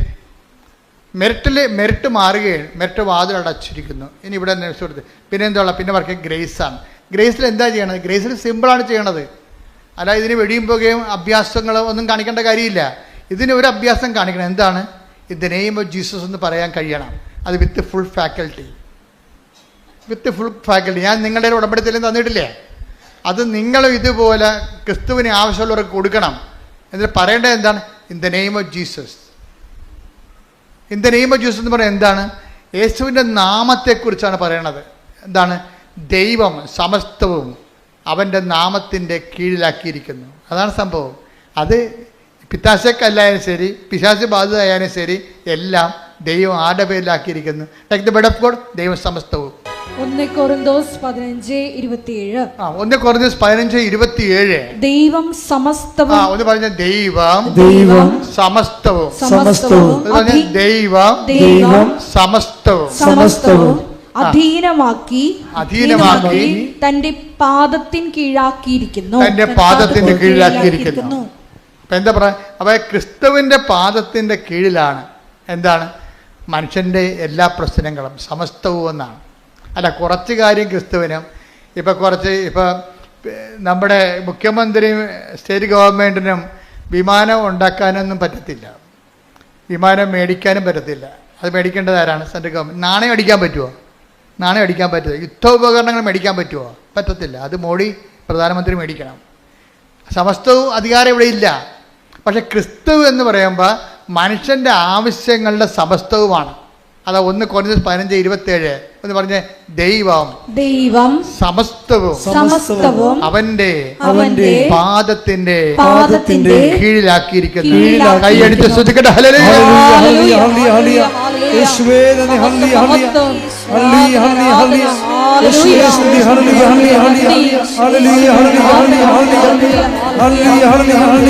പരിശുദ്ധ പരമ ദിവ്യകാരുണ്യത്തിന് ആരാധനയും സ്തുതിയും പുകഴ്ചയും ഉണ്ടായിരിക്കട്ടെ. നമ്മുടെ സബ്ജക്ട് എന്താണ്? ദൈവം സമസ്തവും. പറഞ്ഞേ, ദൈവം സമസ്തവും അവന്റെ ഈശോയുടെ പാദത്തിന്റെ കീഴിലാക്കിയിരിക്കുന്നു. സമസ്തവും യേശുവിന്റെ നാമത്തിന്റെ കീഴിലാണ്. എങ്ങനെയാണ് ഈ നാമത്തിന് ഇത്രയും പവർഫുൾ ആയിട്ട് വന്നത്? എന്താണ്? ഇനിയുള്ളതെല്ലാം മനുഷ്യർ ഈ ലോകത്തുള്ള എല്ലാം എന്താണ്?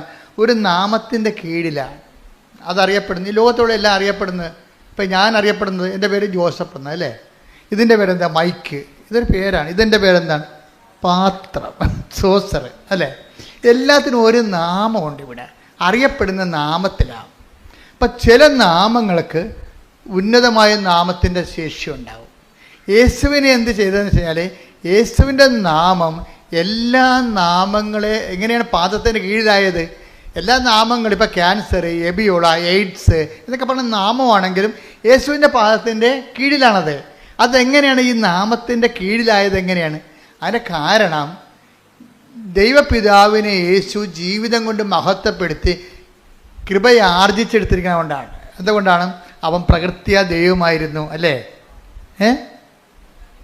ദൈവത്തോടുള്ള സമാനത മുറുകെ പിടിക്കേണ്ട കാര്യമായി അവൻ പരിഗണിച്ചില്ല. അവൻ്റെ സ്റ്റാറ്റസ് അവൻ കീപ്പ് ചെയ്തില്ല. ഇപ്പം ഞങ്ങൾ നിങ്ങളുടെ സ്റ്റാറ്റസ് ലോയിങ്ങെന്ന് പറയത്തില്ലേ? ആരെങ്കിലും നിങ്ങളെ പ്രാന്തി എന്നൊക്കെ വിളിച്ചാൽ കർത്താവിൻ്റെ നാമത്തിൽ ഹല്ലേലൂയ പറയണമെന്ന് പറഞ്ഞാൽ എന്താ കാര്യം? നിങ്ങളത് അക്സെപ്റ്റ് ചെയ്യുന്നു. ആരുടെ പേരിൽ? കർത്താവിൻ്റെ നാമത്തിൽ. ഞാൻ അച്ഛനായ പിറ്റേ കൊല്ലം ഉടുപ്പ് ചേഞ്ച് ചെയ്തതാണ്.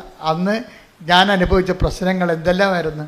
അപ്പം അതെല്ലാം എനിക്കറിയാമായിരുന്നു. കർത്താവ് എങ്ങോട്ടോ കൊണ്ടുപോകുന്നുണ്ടെന്ന് അറിയാമായിരുന്നു. എത്രയോ കൊല്ലം മുമ്പ് 87 അവൻ്റെ ഉടുപ്പ് ചേഞ്ച് ചെയ്തതാണ്. അച്ഛനായ 2 കൊല്ലം കഴിഞ്ഞപ്പോൾ ഉടുപ്പ് ചേഞ്ച് ചെയ്യാനോട് പറഞ്ഞു. ഞാൻ ചേഞ്ച് ചെയ്തു. അന്ന് ഭയങ്കര പ്രശ്നമായിരുന്നു അത് ചെയ്യാൻ. പക്ഷേ കർത്താവ് എന്നെ ശരിക്കും സഹായിച്ചു, എൻ്റെ രൂപതയെ സഹായിച്ചു. എന്നെ സസ്പെൻഡ് ചെയ്യുകയോ അങ്ങനെ ആക്രമിക്കുകയോ ഒന്നും ചെയ്തില്ല. എന്നെ അക്സെപ്റ്റ് ചെയ്തു. അതുകൊണ്ടല്ല എനിക്ക് സർവ് ചെയ്യാൻ പറ്റിയത്. അപ്പം ദൈവത്തിൻ്റെ ഒരു പരിപാലനം എപ്പോഴും സഭയിലുണ്ടാവും. അതുകൊണ്ടാണ് ഇത്രയും നാൾ നമ്മളിവിടം വരെ എത്തിയത് ശരിക്കും.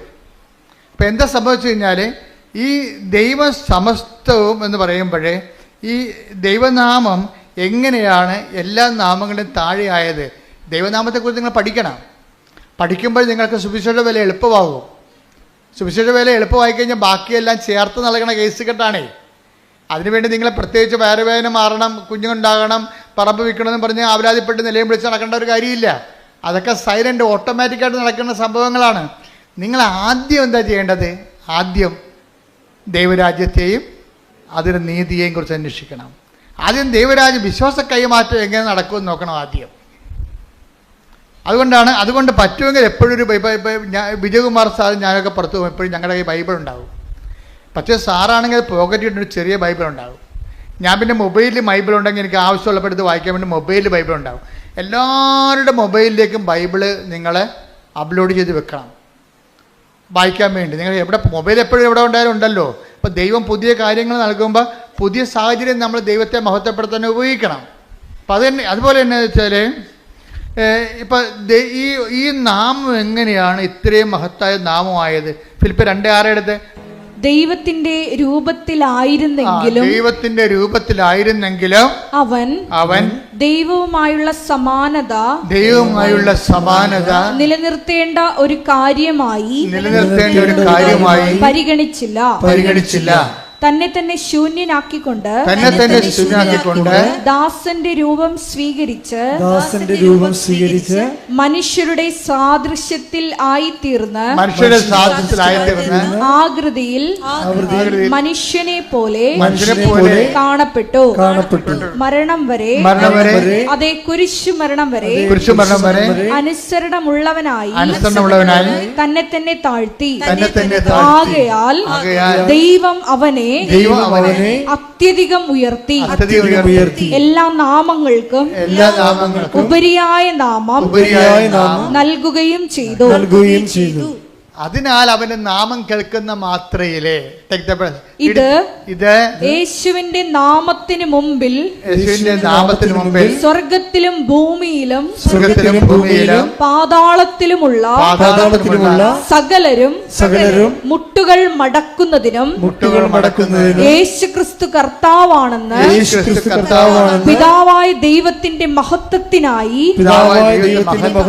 എല്ലാ നാവുകളും ഏറ്റുപറയുന്നതിനും വേണ്ടിയാണ്. ഈ ഫോർമുലയാണ് ഞങ്ങൾ ഉപയോഗിക്കുന്നത്. എന്താണ്? In the name of the father, പിതാവായ ദൈവത്തിന്റെ മഹത്വത്തിന് വേണ്ടി യേശുവിന്റെ നാമത്തിൽ. അതല്ലേ ഞങ്ങൾ ഉപയോഗിക്കുന്നത്. അപ്പൊ യേശു കർത്താവാണെന്ന് പറഞ്ഞാൽ പെട്ടെന്ന് സംഭവിക്കുന്ന ഫസ്റ്റ് പ്രൈമറി ഇഫക്റ്റ് എന്താണ്? പിതാവിന്റെ നാമം മഹത്വപ്പെടും. എന്താ കാര്യം? പിതാവാണ് യേശു ക്രിസ്തുവിന്റെ മഹത്വപ്പെടുത്തിയത്. അതുകൊണ്ട് തന്നെ നമ്മൾ ഒരു കാര്യം ചെയ്യുമ്പോൾ in the name of the father എന്ന് ആദ്യം പറയും, and son and the holy spirit. പിതാവായ ദൈവത്തിൻ്റെ മഹത്വത്തിനായി യേശുക്രിസ്തു പരിശുദ്ധാത്മാവിൻ്റെ സംസർഗത്തോടെ യേശുക്രിസ്തുവിൻ്റെ നാമത്തിൽ I command you the name of Jesus Christ to be healed. ഇത്രയേ ഉള്ള സാധനം, സിമ്പിളാണ്. ആർക്ക് വേണമെങ്കിലും പറയാം.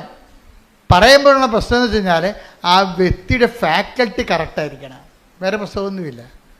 ആർക്ക് വേണമെങ്കിലും പറയാം ഇത്. അതായത് ഒരു വ്യക്തിക്ക് നല്ല സുവിശേഷത്തിൻ്റെ ഈടുവെപ്പുകൾ ഉണ്ടെങ്കിൽ, അല്ല വ്യക്തിയുടെ സമയം മുഴുവൻ വാട്സപ്പ് നോക്കി വല്ല കോമഡിയും കണ്ട് കോമരം തുള്ളി നടക്കുന്ന പാർട്ടി, കാണുന്ന പാട്ടിലെല്ലാം വിരുന്നിനും പോയി എല്ലായിടത്തും പോയി നാടകം കണ്ടുകൊണ്ട് സിനിമയും നടഞ്ഞ പരിപാടികൾ നടക്കട്ടെ. ഇതിനൊരു കമ്മിറ്റ്മെൻ്റ് ഉണ്ട്. ക്രിസ്തുവിനെ കമ്മിറ്റ് ചെയ്ത് അവൻ്റെ നാമത്തിന് കമ്മിറ്റ്മെൻറ്റ് ചെയ്യാൻ, അവൻ്റെ നാമത്തെ, പിതാവായ നാമത്തെ മഹത്വപ്പെടുത്താൻ വേണ്ടി അവൻ്റെ നാമത്തെ നമ്മൾ ഉപയോഗിക്കുകയും അവൻ്റെ നാമം വിളിച്ചപേക്ഷിക്കുമ്പോൾ അവന് നമ്മൾ അറിയാതെ പറയണത് എന്താണ്? നീ കർത്താവാണെന്നാണ് പറയണത്. എന്ന് പറഞ്ഞാൽ അർത്ഥം എന്താണ്? ഈ വൈദ്യശാസ്ത്രമല്ല കർത്താവ് എന്നതിൻ്റെ അർത്ഥം. യേശു കർത്താവാണെന്ന് അർത്ഥം കൊണ്ട് പറഞ്ഞാൽ അതിൻ്റെ അർത്ഥം എന്ന് പറയുന്നത് സ്കാനിങ് മെഷീനും അല്ല കർത്താവ്, ആരും അല്ല കർത്താവ്. പിന്നെ ആരാണ്? യേശു മാത്രമാണ് കർത്താവ്. യേശു പല കർത്താക്കന്മാരുണ്ടായ പ്രശ്നമാണത്. നിങ്ങൾ വിചാരിക്കുന്നതിലും വലിയ പ്രശ്നങ്ങളൊന്നും. നിങ്ങൾ എന്ത് ചെയ്യുക വെച്ചാൽ നിങ്ങൾ വിഷയത്തിന് പ്രാധാന്യം കൊടുക്കുന്നത് കൊണ്ടാണ് ഇത് ലാഗ് ചെയ്ത് പോണത്. വീട്, ജോലി, വിവാഹം, വെളിച്ചം, വെള്ളം, വഴി എന്നൊക്കെ പറഞ്ഞുകൊണ്ട് നിങ്ങൾ കണ്ണും കായി കരഞ്ഞുകൊണ്ടാക്കണില്ലേ? അതുകൊണ്ടാണ് ഈ വിഷയം ലാഗ് ചെയ്യണത്. ഇതിൻ്റെ വിഷയം ക്രിസ്തു കൈമാറ്റമാണെന്ന് കണ്ടു കഴിഞ്ഞാൽ ഇത് ഹെഡാണല്ലോ, തല അതാണല്ലോ. തലേന്ന് പറയുന്നത് എന്താണ്? ഇതിൻ്റെ അകത്ത് ക്രിസ്തു കൈമാറ്റമാണ് തലേന്ന് പറയണത്, ഉടമ്പടിയുടെ കാര്യം. കൃപ ടാപ്പ് ചെയ്യണത്, കൃപ നമുക്ക് ലഭിക്കണത് ഇതുപോലെ വിശ്വാസ കൈമാറ്റത്തിലൂടെയാണ്. അതാണ് ദൗത്യം. അതിന് 14:26 നമ്മൾ വായിച്ചത് നടപടി പുസ്തകം. ക്രിസ്തുവിനെ കൈമാറുന്നതിലൂടെ ഉള്ള ദൗത്യത്തിന് ആവശ്യമായ കൃപ എന്ന power of God. Power of God എന്നാണ് അതിൻ്റെ അർത്ഥം, ദൈവത്തിൻ്റെ കൃപ. അപ്പം നിങ്ങളെ, അതല്ലേ ഈശോ പറഞ്ഞത്, പിശാചുക്കൾ നിങ്ങൾക്ക് കീഴടങ്ങുന്നു എന്നുള്ളതിൽ നിങ്ങളെ കുന്തളിപ്പ് കാണിക്കേണ്ടെന്നാണ് പറഞ്ഞത്. അതൊന്നും ഇല്ല അന്ന്. അത് വിശ്വാസ കൈമാറ്റത്തിന് സഹായകമാണെങ്കിൽ മാത്രമേ അതിനകത്ത് ഇത് കാര്യമുള്ളൂ. അതുകൊണ്ട് നിങ്ങളെ സാക്ഷ്യം പറയിപ്പിക്കണത്. നിങ്ങൾക്കൊരു അനുഭവം കിട്ടിക്കഴിഞ്ഞാൽ ഞങ്ങൾ നിങ്ങളെ കൊണ്ട് സാക്ഷ്യം പറയിപ്പിക്കും. സാക്ഷ്യം പറയുകയാണെങ്കിൽ മുങ്ങുന്ന ഒത്തിരി കാണ്ടാമൃഗങ്ങളുണ്ട്, പക്ഷേ എല്ലാം തിരിച്ചു വരുന്നുണ്ട്. കൊമ്പ് ഒടിഞ്ഞ് തിരിച്ചു വരും. എന്താ കാര്യം? ദൈവത്തിന് കൊടുക്കേണ്ട ദൈവത്തിന് കൊടുക്കണില്ല. അതാണ് പ്രശ്നം. ഞങ്ങൾ എന്തുകൊണ്ടാണ് നിങ്ങൾക്ക് സാക്ഷ്യം പറയാൻ അവസരം തരണത്? സാക്ഷ്യം പറയാൻ അവസരം തരുന്നത് നിങ്ങൾക്ക് കിട്ടിയിട്ടുള്ള ദൈവാനുഗ്രഹങ്ങൾ നോട്ട് ബൈ മെറിറ്റിലാണ് കിട്ടിയിരിക്കുന്നത്. എന്താണ്? ദൈവത്തിൽ നിന്നാണ്. കാര്യം മെറിറ്റ് കൊണ്ടല്ല, യോഗ്യത കൊണ്ടല്ല, കർത്താവിൻ്റെ കൃപ കൊണ്ടാണ്. കൃപ കൊണ്ടാണെങ്കിൽ അത് യേശുക്രിസ്തു നാമത്തിൻ്റെ മഹത്വത്തിൻ്റെ അടിസ്ഥാനത്തിൽ കിട്ടിയിരിക്കുകയാണ്. അതുകൊണ്ട് തന്നെ നാമത്തെ പിതാവായ ദൈവത്തിൻ്റെ ക്രിസ്തുവിനെ ഏറ്റുപറയുന്നതിലൂടെ പിതാവായ ദൈവത്തിൻ്റെ മഹത്വത്തിനായിട്ടാണ് നമ്മൾ ഏറ്റുപറയണത്. ഇപ്പോൾ സാക്ഷ്യം പറയണത് നിസ്സാരമല്ല. വല്ല കണ്ടാമൃഗങ്ങൾ വല്ലോടത്ത് കിടന്നുണ്ട് സാക്ഷ്യം പറയുന്നതിനെതിരെ സംസാരിച്ച് ഒരു കഥയില്ല. എന്താ കാര്യം? സാക്ഷ്യം പറയുന്നവരെ എന്താ ചെയ്യേണ്ടത്? അത് പിതാവായ ദൈവത്തിൻ്റെ മഹത്വത്തിനാണ്.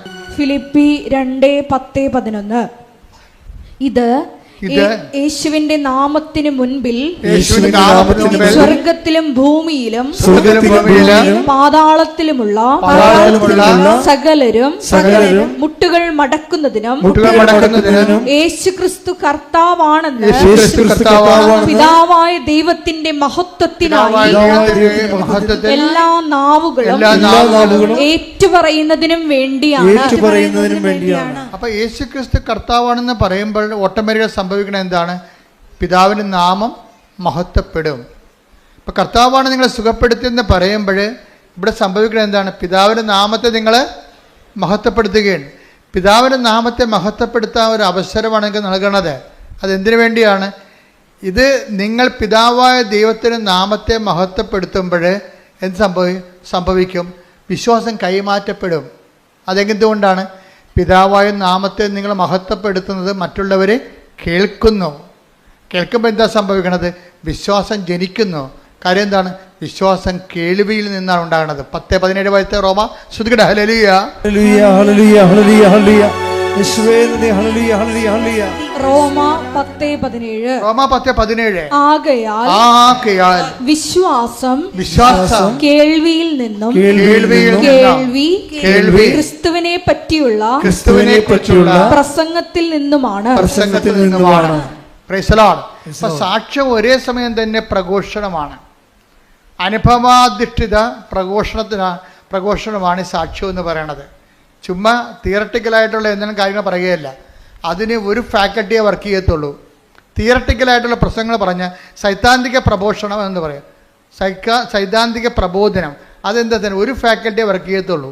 അതെന്തിൻ്റെ ഇൻ്റലക്ച്വൽ പ്രോഡക്റ്റാണത്. ബുദ്ധിയുടെ ഒരു ഫുഡാണ് സൈദ്ധാന്തിക പ്രബോധനം എന്ന് പറയണത്. അത് വേണ്ടെന്നല്ല, അത് വേണം, തിയറട്ടിക്കൽ ലെവലാണ്.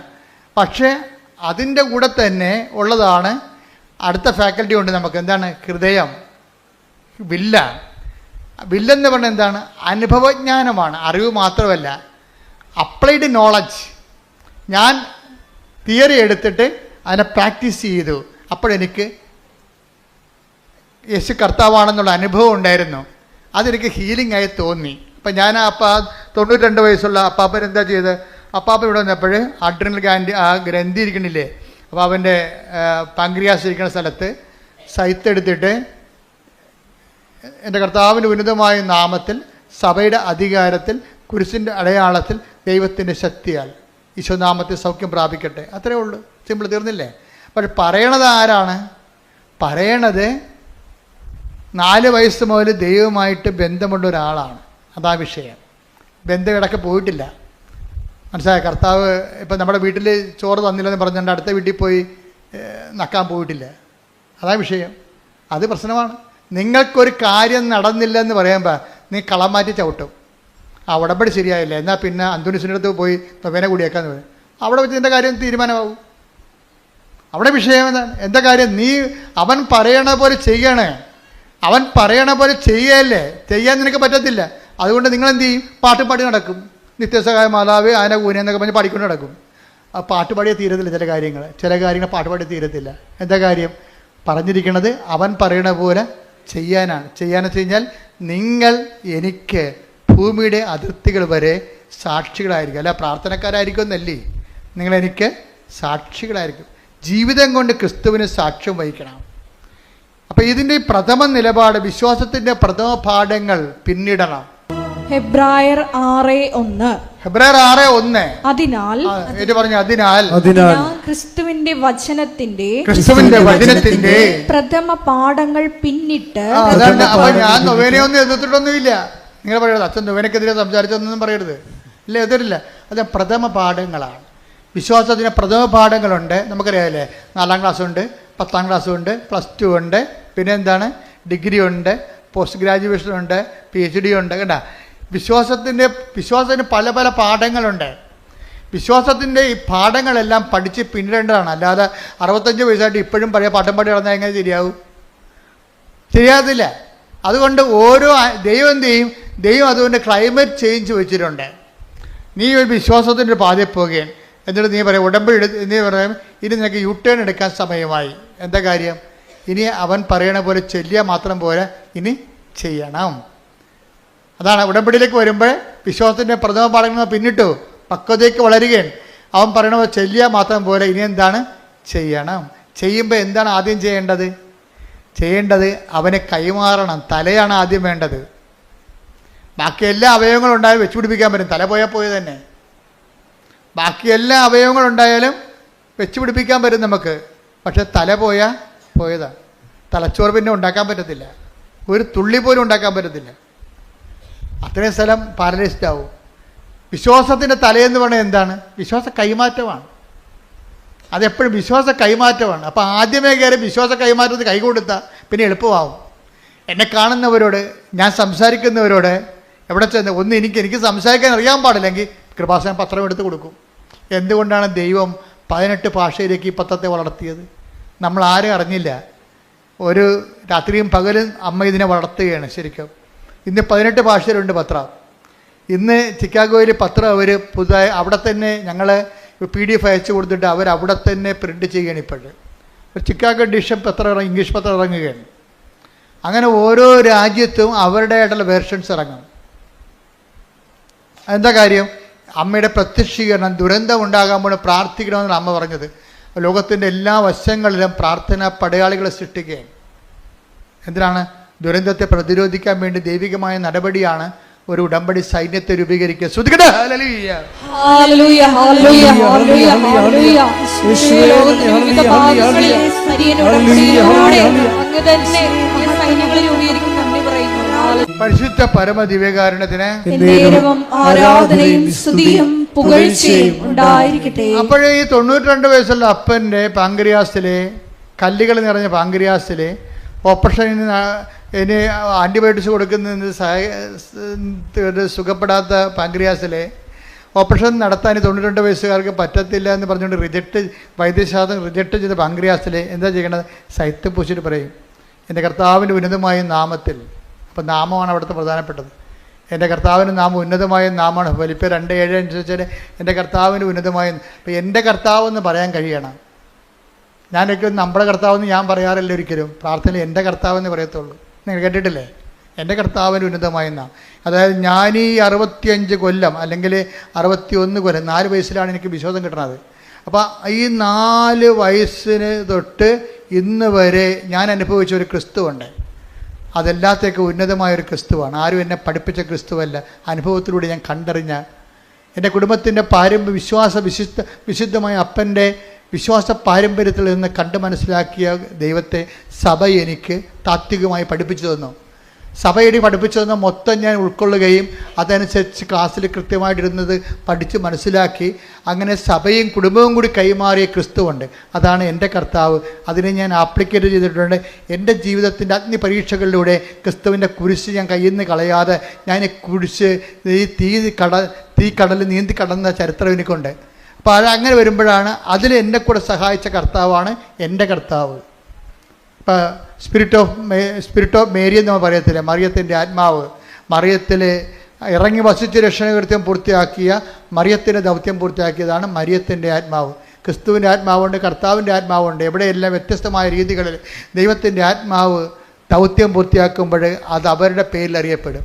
അതുപോലെ എൻ്റെ കർത്താവെന്ന് പറയുമ്പോൾ എൻ്റെ ജീവിതാനുഭവത്തിലൂടെ കർത്താവിന് സുവിശേഷമാകാനും സുവിശേഷമേകാനും വേണ്ടി കടന്നുപോയ അഗ്നിപരീക്ഷയുടെ കാലഘട്ടങ്ങളിൽ വിശ്വാസത്തെ മുറുകെ പിടിച്ചുകൊണ്ട് തന്നെ മുന്നേറിയ സാക്ഷ്യം വഹിച്ചിട്ടുള്ള കാര്യം ആണ്.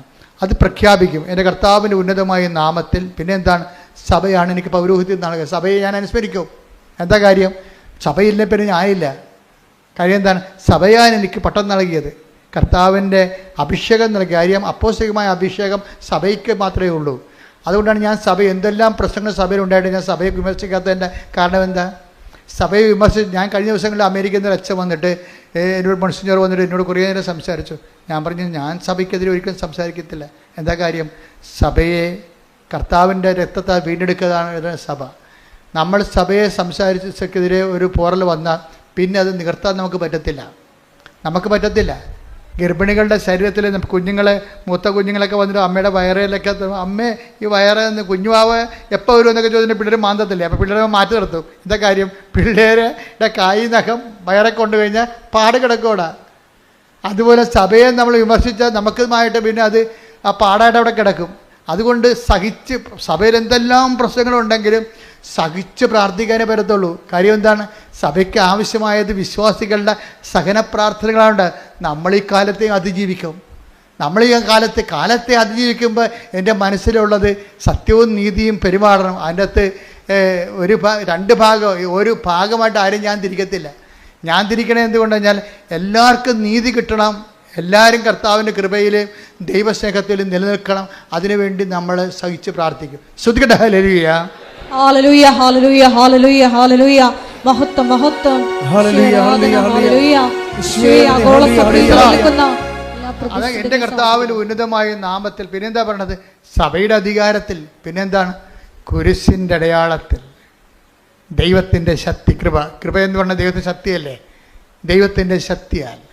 അപ്പം എൻ്റെ കർത്താവിൻ്റെ ഉന്നതമായ നാമത്തിൽ, സഭയുടെ അധികാരത്തിൽ, കുരിശിൻ്റെ അടയാളത്തിൽ. കുരിശിൻ്റെ അടയാളം എന്ന് പറയുന്നത് എന്താണ്?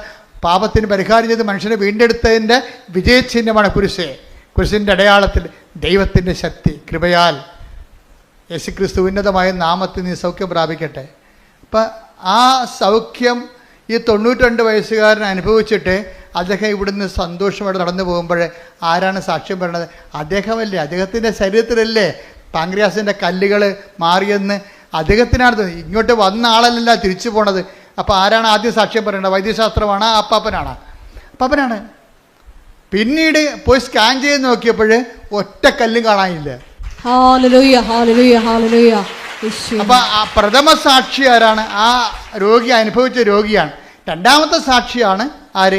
വൈദ്യശാസ്ത്രം. അപ്പോൾ വൈദ്യശാസ്ത്രമാണ് എല്ലാം എന്ന് പറഞ്ഞു കഴിഞ്ഞാൽ രോഗി അപ്രസക്തനാണെന്നും വിവരമില്ലാത്തവനാണെന്നും ചുമ്മാ വിവരമില്ലാത്തവർ കൊട്ടിക്കൊഴിക്കേണ്ടതാണത്. എന്താ പ്രശ്നം എന്ന് വെച്ച് കഴിഞ്ഞാൽ ആ രോഗിയുടെ വിശ്വാസം സ്വീകരിക്കാനുള്ള കഴിവ് നമ്മൾ തള്ളിക്കളഞ്ഞിട്ട് കാര്യമില്ല. അത് കൊണ്ടുപോയി കുറച്ച് മെഷീൻസിന് കൊടുത്തിട്ട് കാര്യമില്ല. വിശ്വാസം ഏറ്റുപറഞ്ഞിട്ട് ആ രോഗി വിശ്വാസം ഏറ്റുപറഞ്ഞത് കൊണ്ടല്ലേ അദ്ദേഹത്തിന് സൗഖ്യം കിട്ടിയത്. അവൻ്റെ വിശ്വാസത്തെയാണ് നമ്മൾ സാക്ഷീകരിക്കേണ്ടത്, അല്ല വൈദ്യശാസ്ത്രത്തിൻ്റെ കയ്യിരിക്കണ മെഷീൻസിനല്ല. നീ പറഞ്ഞത് കേട്ടിട്ട് 10 പേര് ക്രിസ്തുവിനെ അറിഞ്ഞെന്ന് പറഞ്ഞാൽ തീർച്ചയായിട്ടും അത് ഏറ്റവും വലിയ കാര്യമാണ്.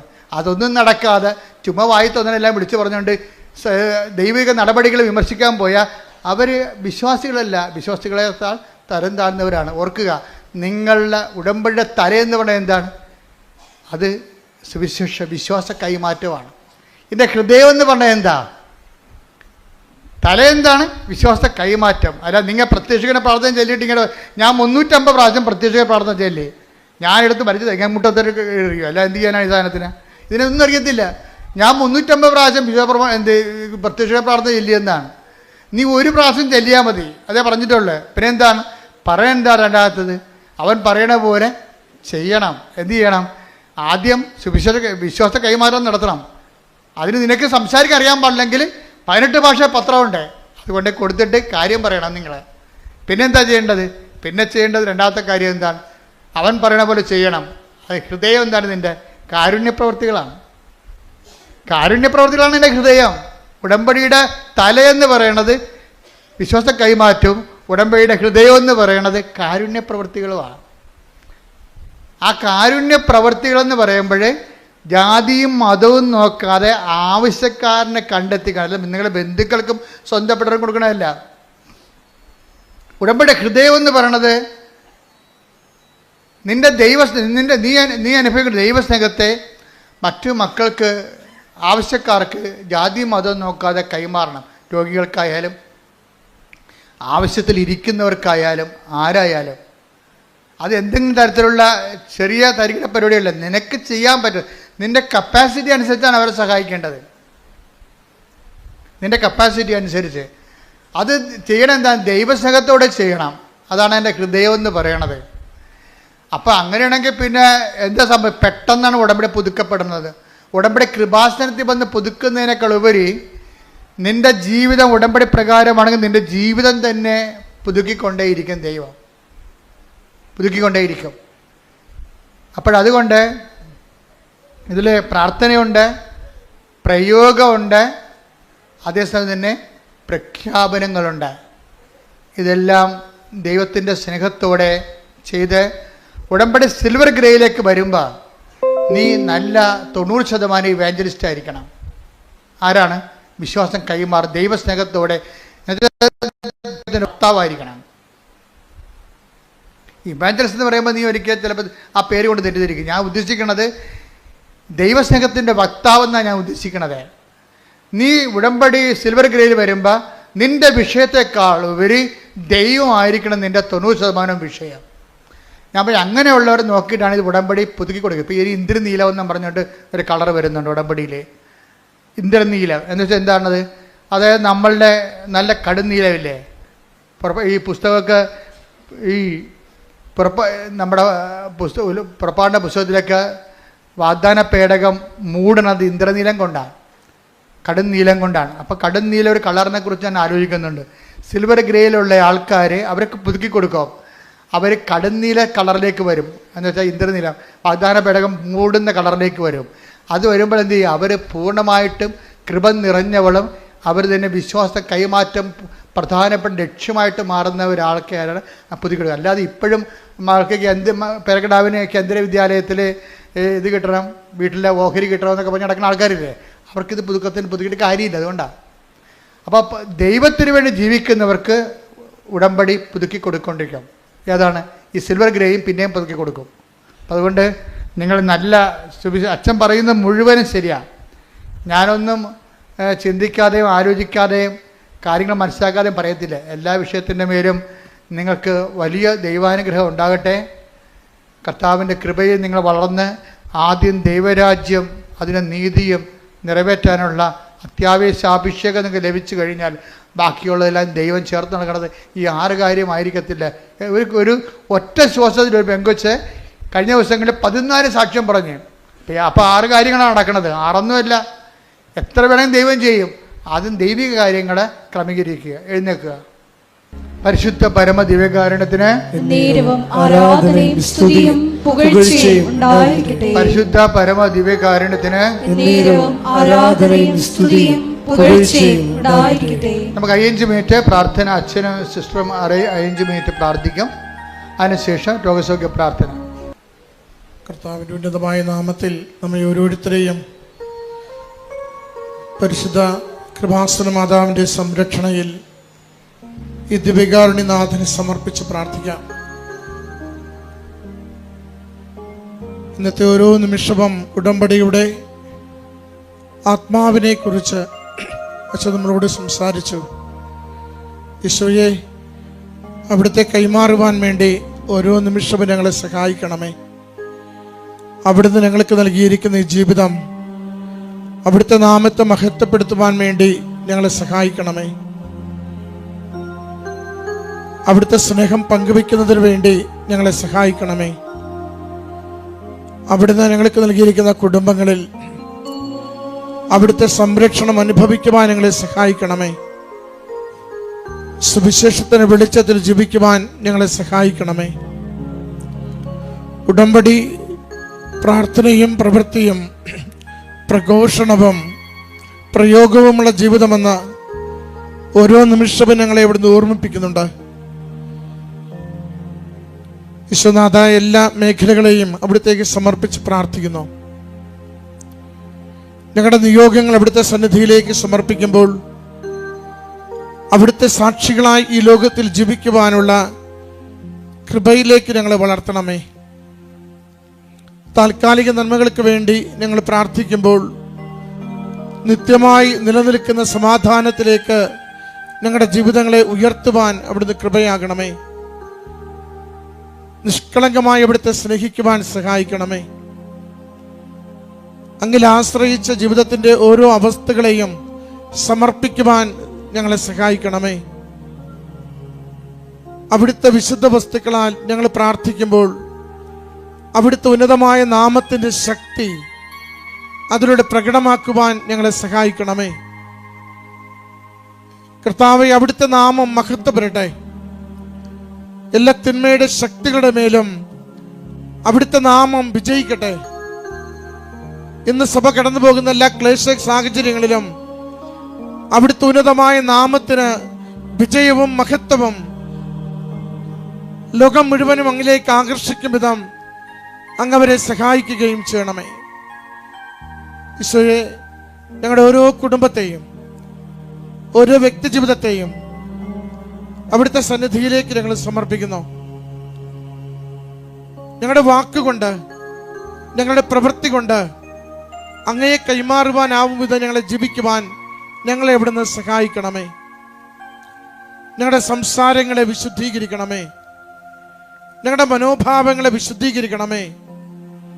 സമ്പത്തിനോടും പ്രശസ്തിയോടും അംഗീകാരത്തോടുമുള്ള ഞങ്ങളുടെ ആഗ്രഹങ്ങളെ വിശുദ്ധീകരിക്കണമേ.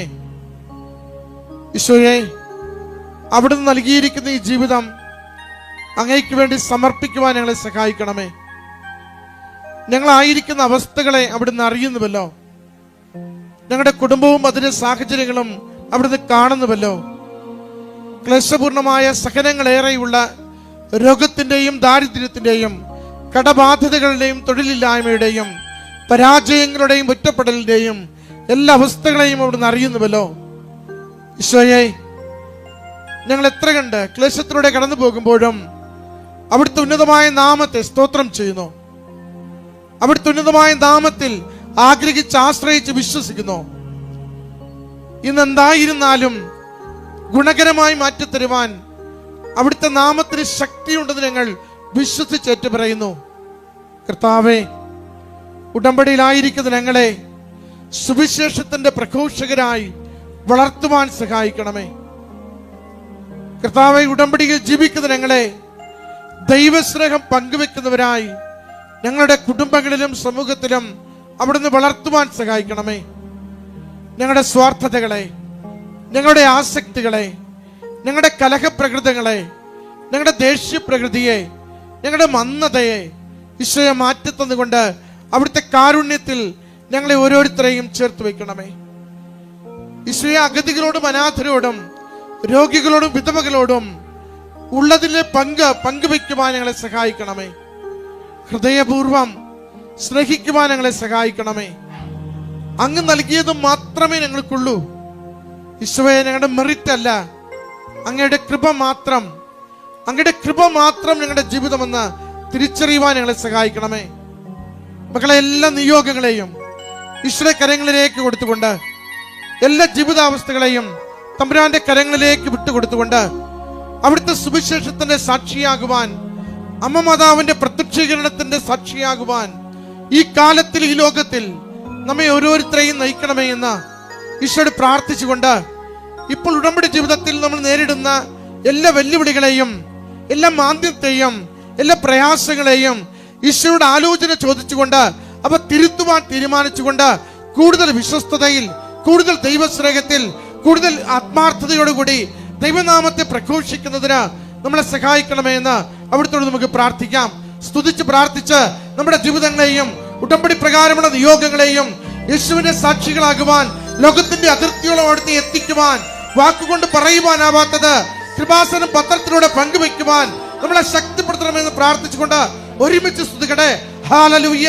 യേശുവേ, സ്തുതി കർത്താവേ, ആരാധന കർത്താവേ, സ്തുതി കർത്താവേ, ആരാധന കർത്താവേ, സ്തുതി കർത്താവേ, ആരാധന ആരാധന ആരാധന കർത്താവേ. നമുക്കൊന്ന് ചേർന്ന് പ്രാർത്ഥിക്കാം.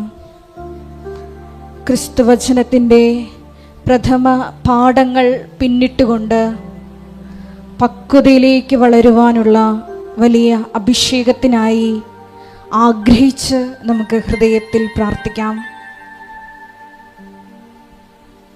യേശുവിൻ്റെ ശിഷ്യന്മാരോട് അവിടുന്ന് അരുളി ചെയ്തതുപോലെ പിശാചുക്കൾ നിങ്ങൾക്ക് കീഴടങ്ങുന്നു എന്നതിൽ നിങ്ങൾ സന്തോഷിക്കേണ്ട, മറിച്ച് നിങ്ങളുടെ പേരുകൾ സ്വർഗത്തിൽ എഴുതപ്പെട്ടിരിക്കുന്നു എന്നതിനെ ഓർത്ത് നിങ്ങൾ സന്തോഷിക്കുമെന്ന്.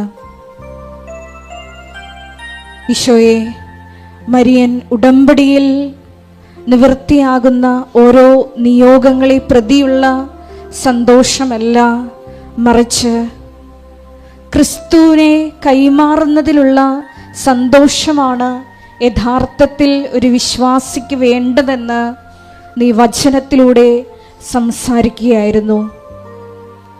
മരിയൻ ഉടമ്പടിയുടെ തല എന്നത് ഈ സുവിശേഷ കൈമാറ്റമാണ്, ക്രിസ്തു കൈമാറ്റമാണ് എന്ന വലിയ വെളിപാടിന് ഞങ്ങൾ നന്ദി പറയുന്നു. ഈശോയെ, ഇവിടെ നിന്ന് മരിയൻ ഉടമ്പടിയെടുത്ത് ലോകത്തിൻ്റെ വിവിധ ഭൂഖണ്ഡങ്ങളിലോട്ട് പോയിട്ടുള്ള ഓരോ മക്കളെയും കുടുംബങ്ങളെയും ഞങ്ങൾ ഈ അൾത്താരയിൽ പ്രത്യേകമായി സമർപ്പിക്കുന്നു. ഈശോയെ, ഞങ്ങളെ ഓരോരുത്തരെയും കണ്ടുമുട്ടുന്ന ഓരോ വ്യക്തികൾക്കും സുവിശേഷം കൈമാറുവാൻ പ്രത്യേകമായി അഭിഷേകം ചെയ്യണമേ എന്ന് ഞങ്ങൾ ഒരു നിമിഷം പ്രാർത്ഥിക്കുന്നു. മരിയൻ ഉടമ്പടിയുടെ ഹൃദയം എന്നത് കാരുണ്യ പ്രവൃത്തികളാണെന്ന് ഈശോയെ നീ വെളിപ്പെടുത്തിയല്ലോ. ഇനിയും മരിയൻ ഉടമ്പടിയെടുത്ത് പോയിട്ടും കാരുണ്യപ്രവൃത്തികൾ ഒന്നും തന്നെ ചെയ്യാതെ ഭവനങ്ങളിൽ ഇരുന്നു കൊണ്ട് പ്രാർത്ഥനകൾ മാത്രം ചൊല്ലിക്കൊണ്ടിരിക്കുന്ന ഓരോ മക്കളെയും പ്രത്യേകമായി ഈ അൾത്താരയിൽ സമർപ്പിക്കുന്നു. ഈശോയെ, അവർക്ക് യോഹന്നാൻ 2:5 തിരുവചനം അനുസരിച്ചുകൊണ്ട് അവൻ പറയുന്നത് പോലെ ഈശോയെ കൊടുക്കുവാൻ കാരുണ്യ പ്രവർത്തികളിലൂടെ നിന്റെ വെളിച്ചം മറ്റുള്ളവർക്ക് പകുത്തു കൊടുക്കുവാൻ ഈശോയെ ഈ ആരാധനയിലൂടെ അവരെ പ്രത്യേകമായി അഭിഷേകം ചെയ്യണമേ എന്ന് പ്രാർത്ഥിക്കുന്നു.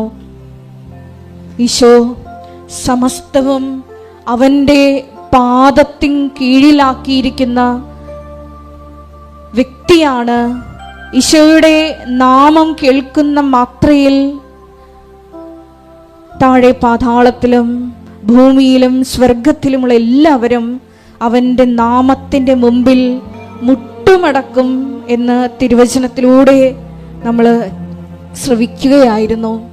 ഈശോയെ, ഞങ്ങളെ നൊമ്പരപ്പെടുത്തുന്ന എല്ലാ വിഷയങ്ങളെയും അൾത്താരയിൽ ഞങ്ങൾ സമർപ്പിച്ച് പ്രാർത്ഥിക്കുന്നു. ആ വിഷയങ്ങളുടെയും എല്ലാം മേൽ നീ ജയിച്ചവനാണ്, നീയാണ് കർത്താവെന്ന് ഞങ്ങൾ ഉറക്കെ ഹൃദയം കൊണ്ട് എൻ്റെ കർത്താവാണ് നീ എന്ന് ഞങ്ങൾ അധരം കൊണ്ട് ഏറ്റുപറയുന്നു. ഈശോയെ, പിതാവായ ദൈവത്തിൻ്റെ മഹത്വത്തിനായി ഞങ്ങളുടെ എല്ലാ പ്രതിസന്ധികളെയും, ഞങ്ങൾ ഇന്ന് അഭിമുഖീകരിച്ചു കൊണ്ടിരിക്കുന്ന രോഗാവസ്ഥകളാകാം, ഞങ്ങളെ വിഷമിപ്പിക്കുന്ന വ്യക്തികളാകാം, സാഹചര്യങ്ങളാകാം, എന്തു തന്നെയായാലും ഈശോയെ, അവിടെയെല്ലാം നിന്റെ കൃപ പ്രവർത്തിച്ച് നീയാണ് കർത്താവ്, എൻ്റെ കർത്താവെന്ന് ഉറക്കെ പ്രഖ്യാപിച്ചുകൊണ്ട് ഞങ്ങളെയും സാക്ഷികളായി ഉയർത്തണമേ എന്ന് നമുക്ക് പ്രത്യേകമായിട്ട് പ്രാർത്ഥിക്കാം.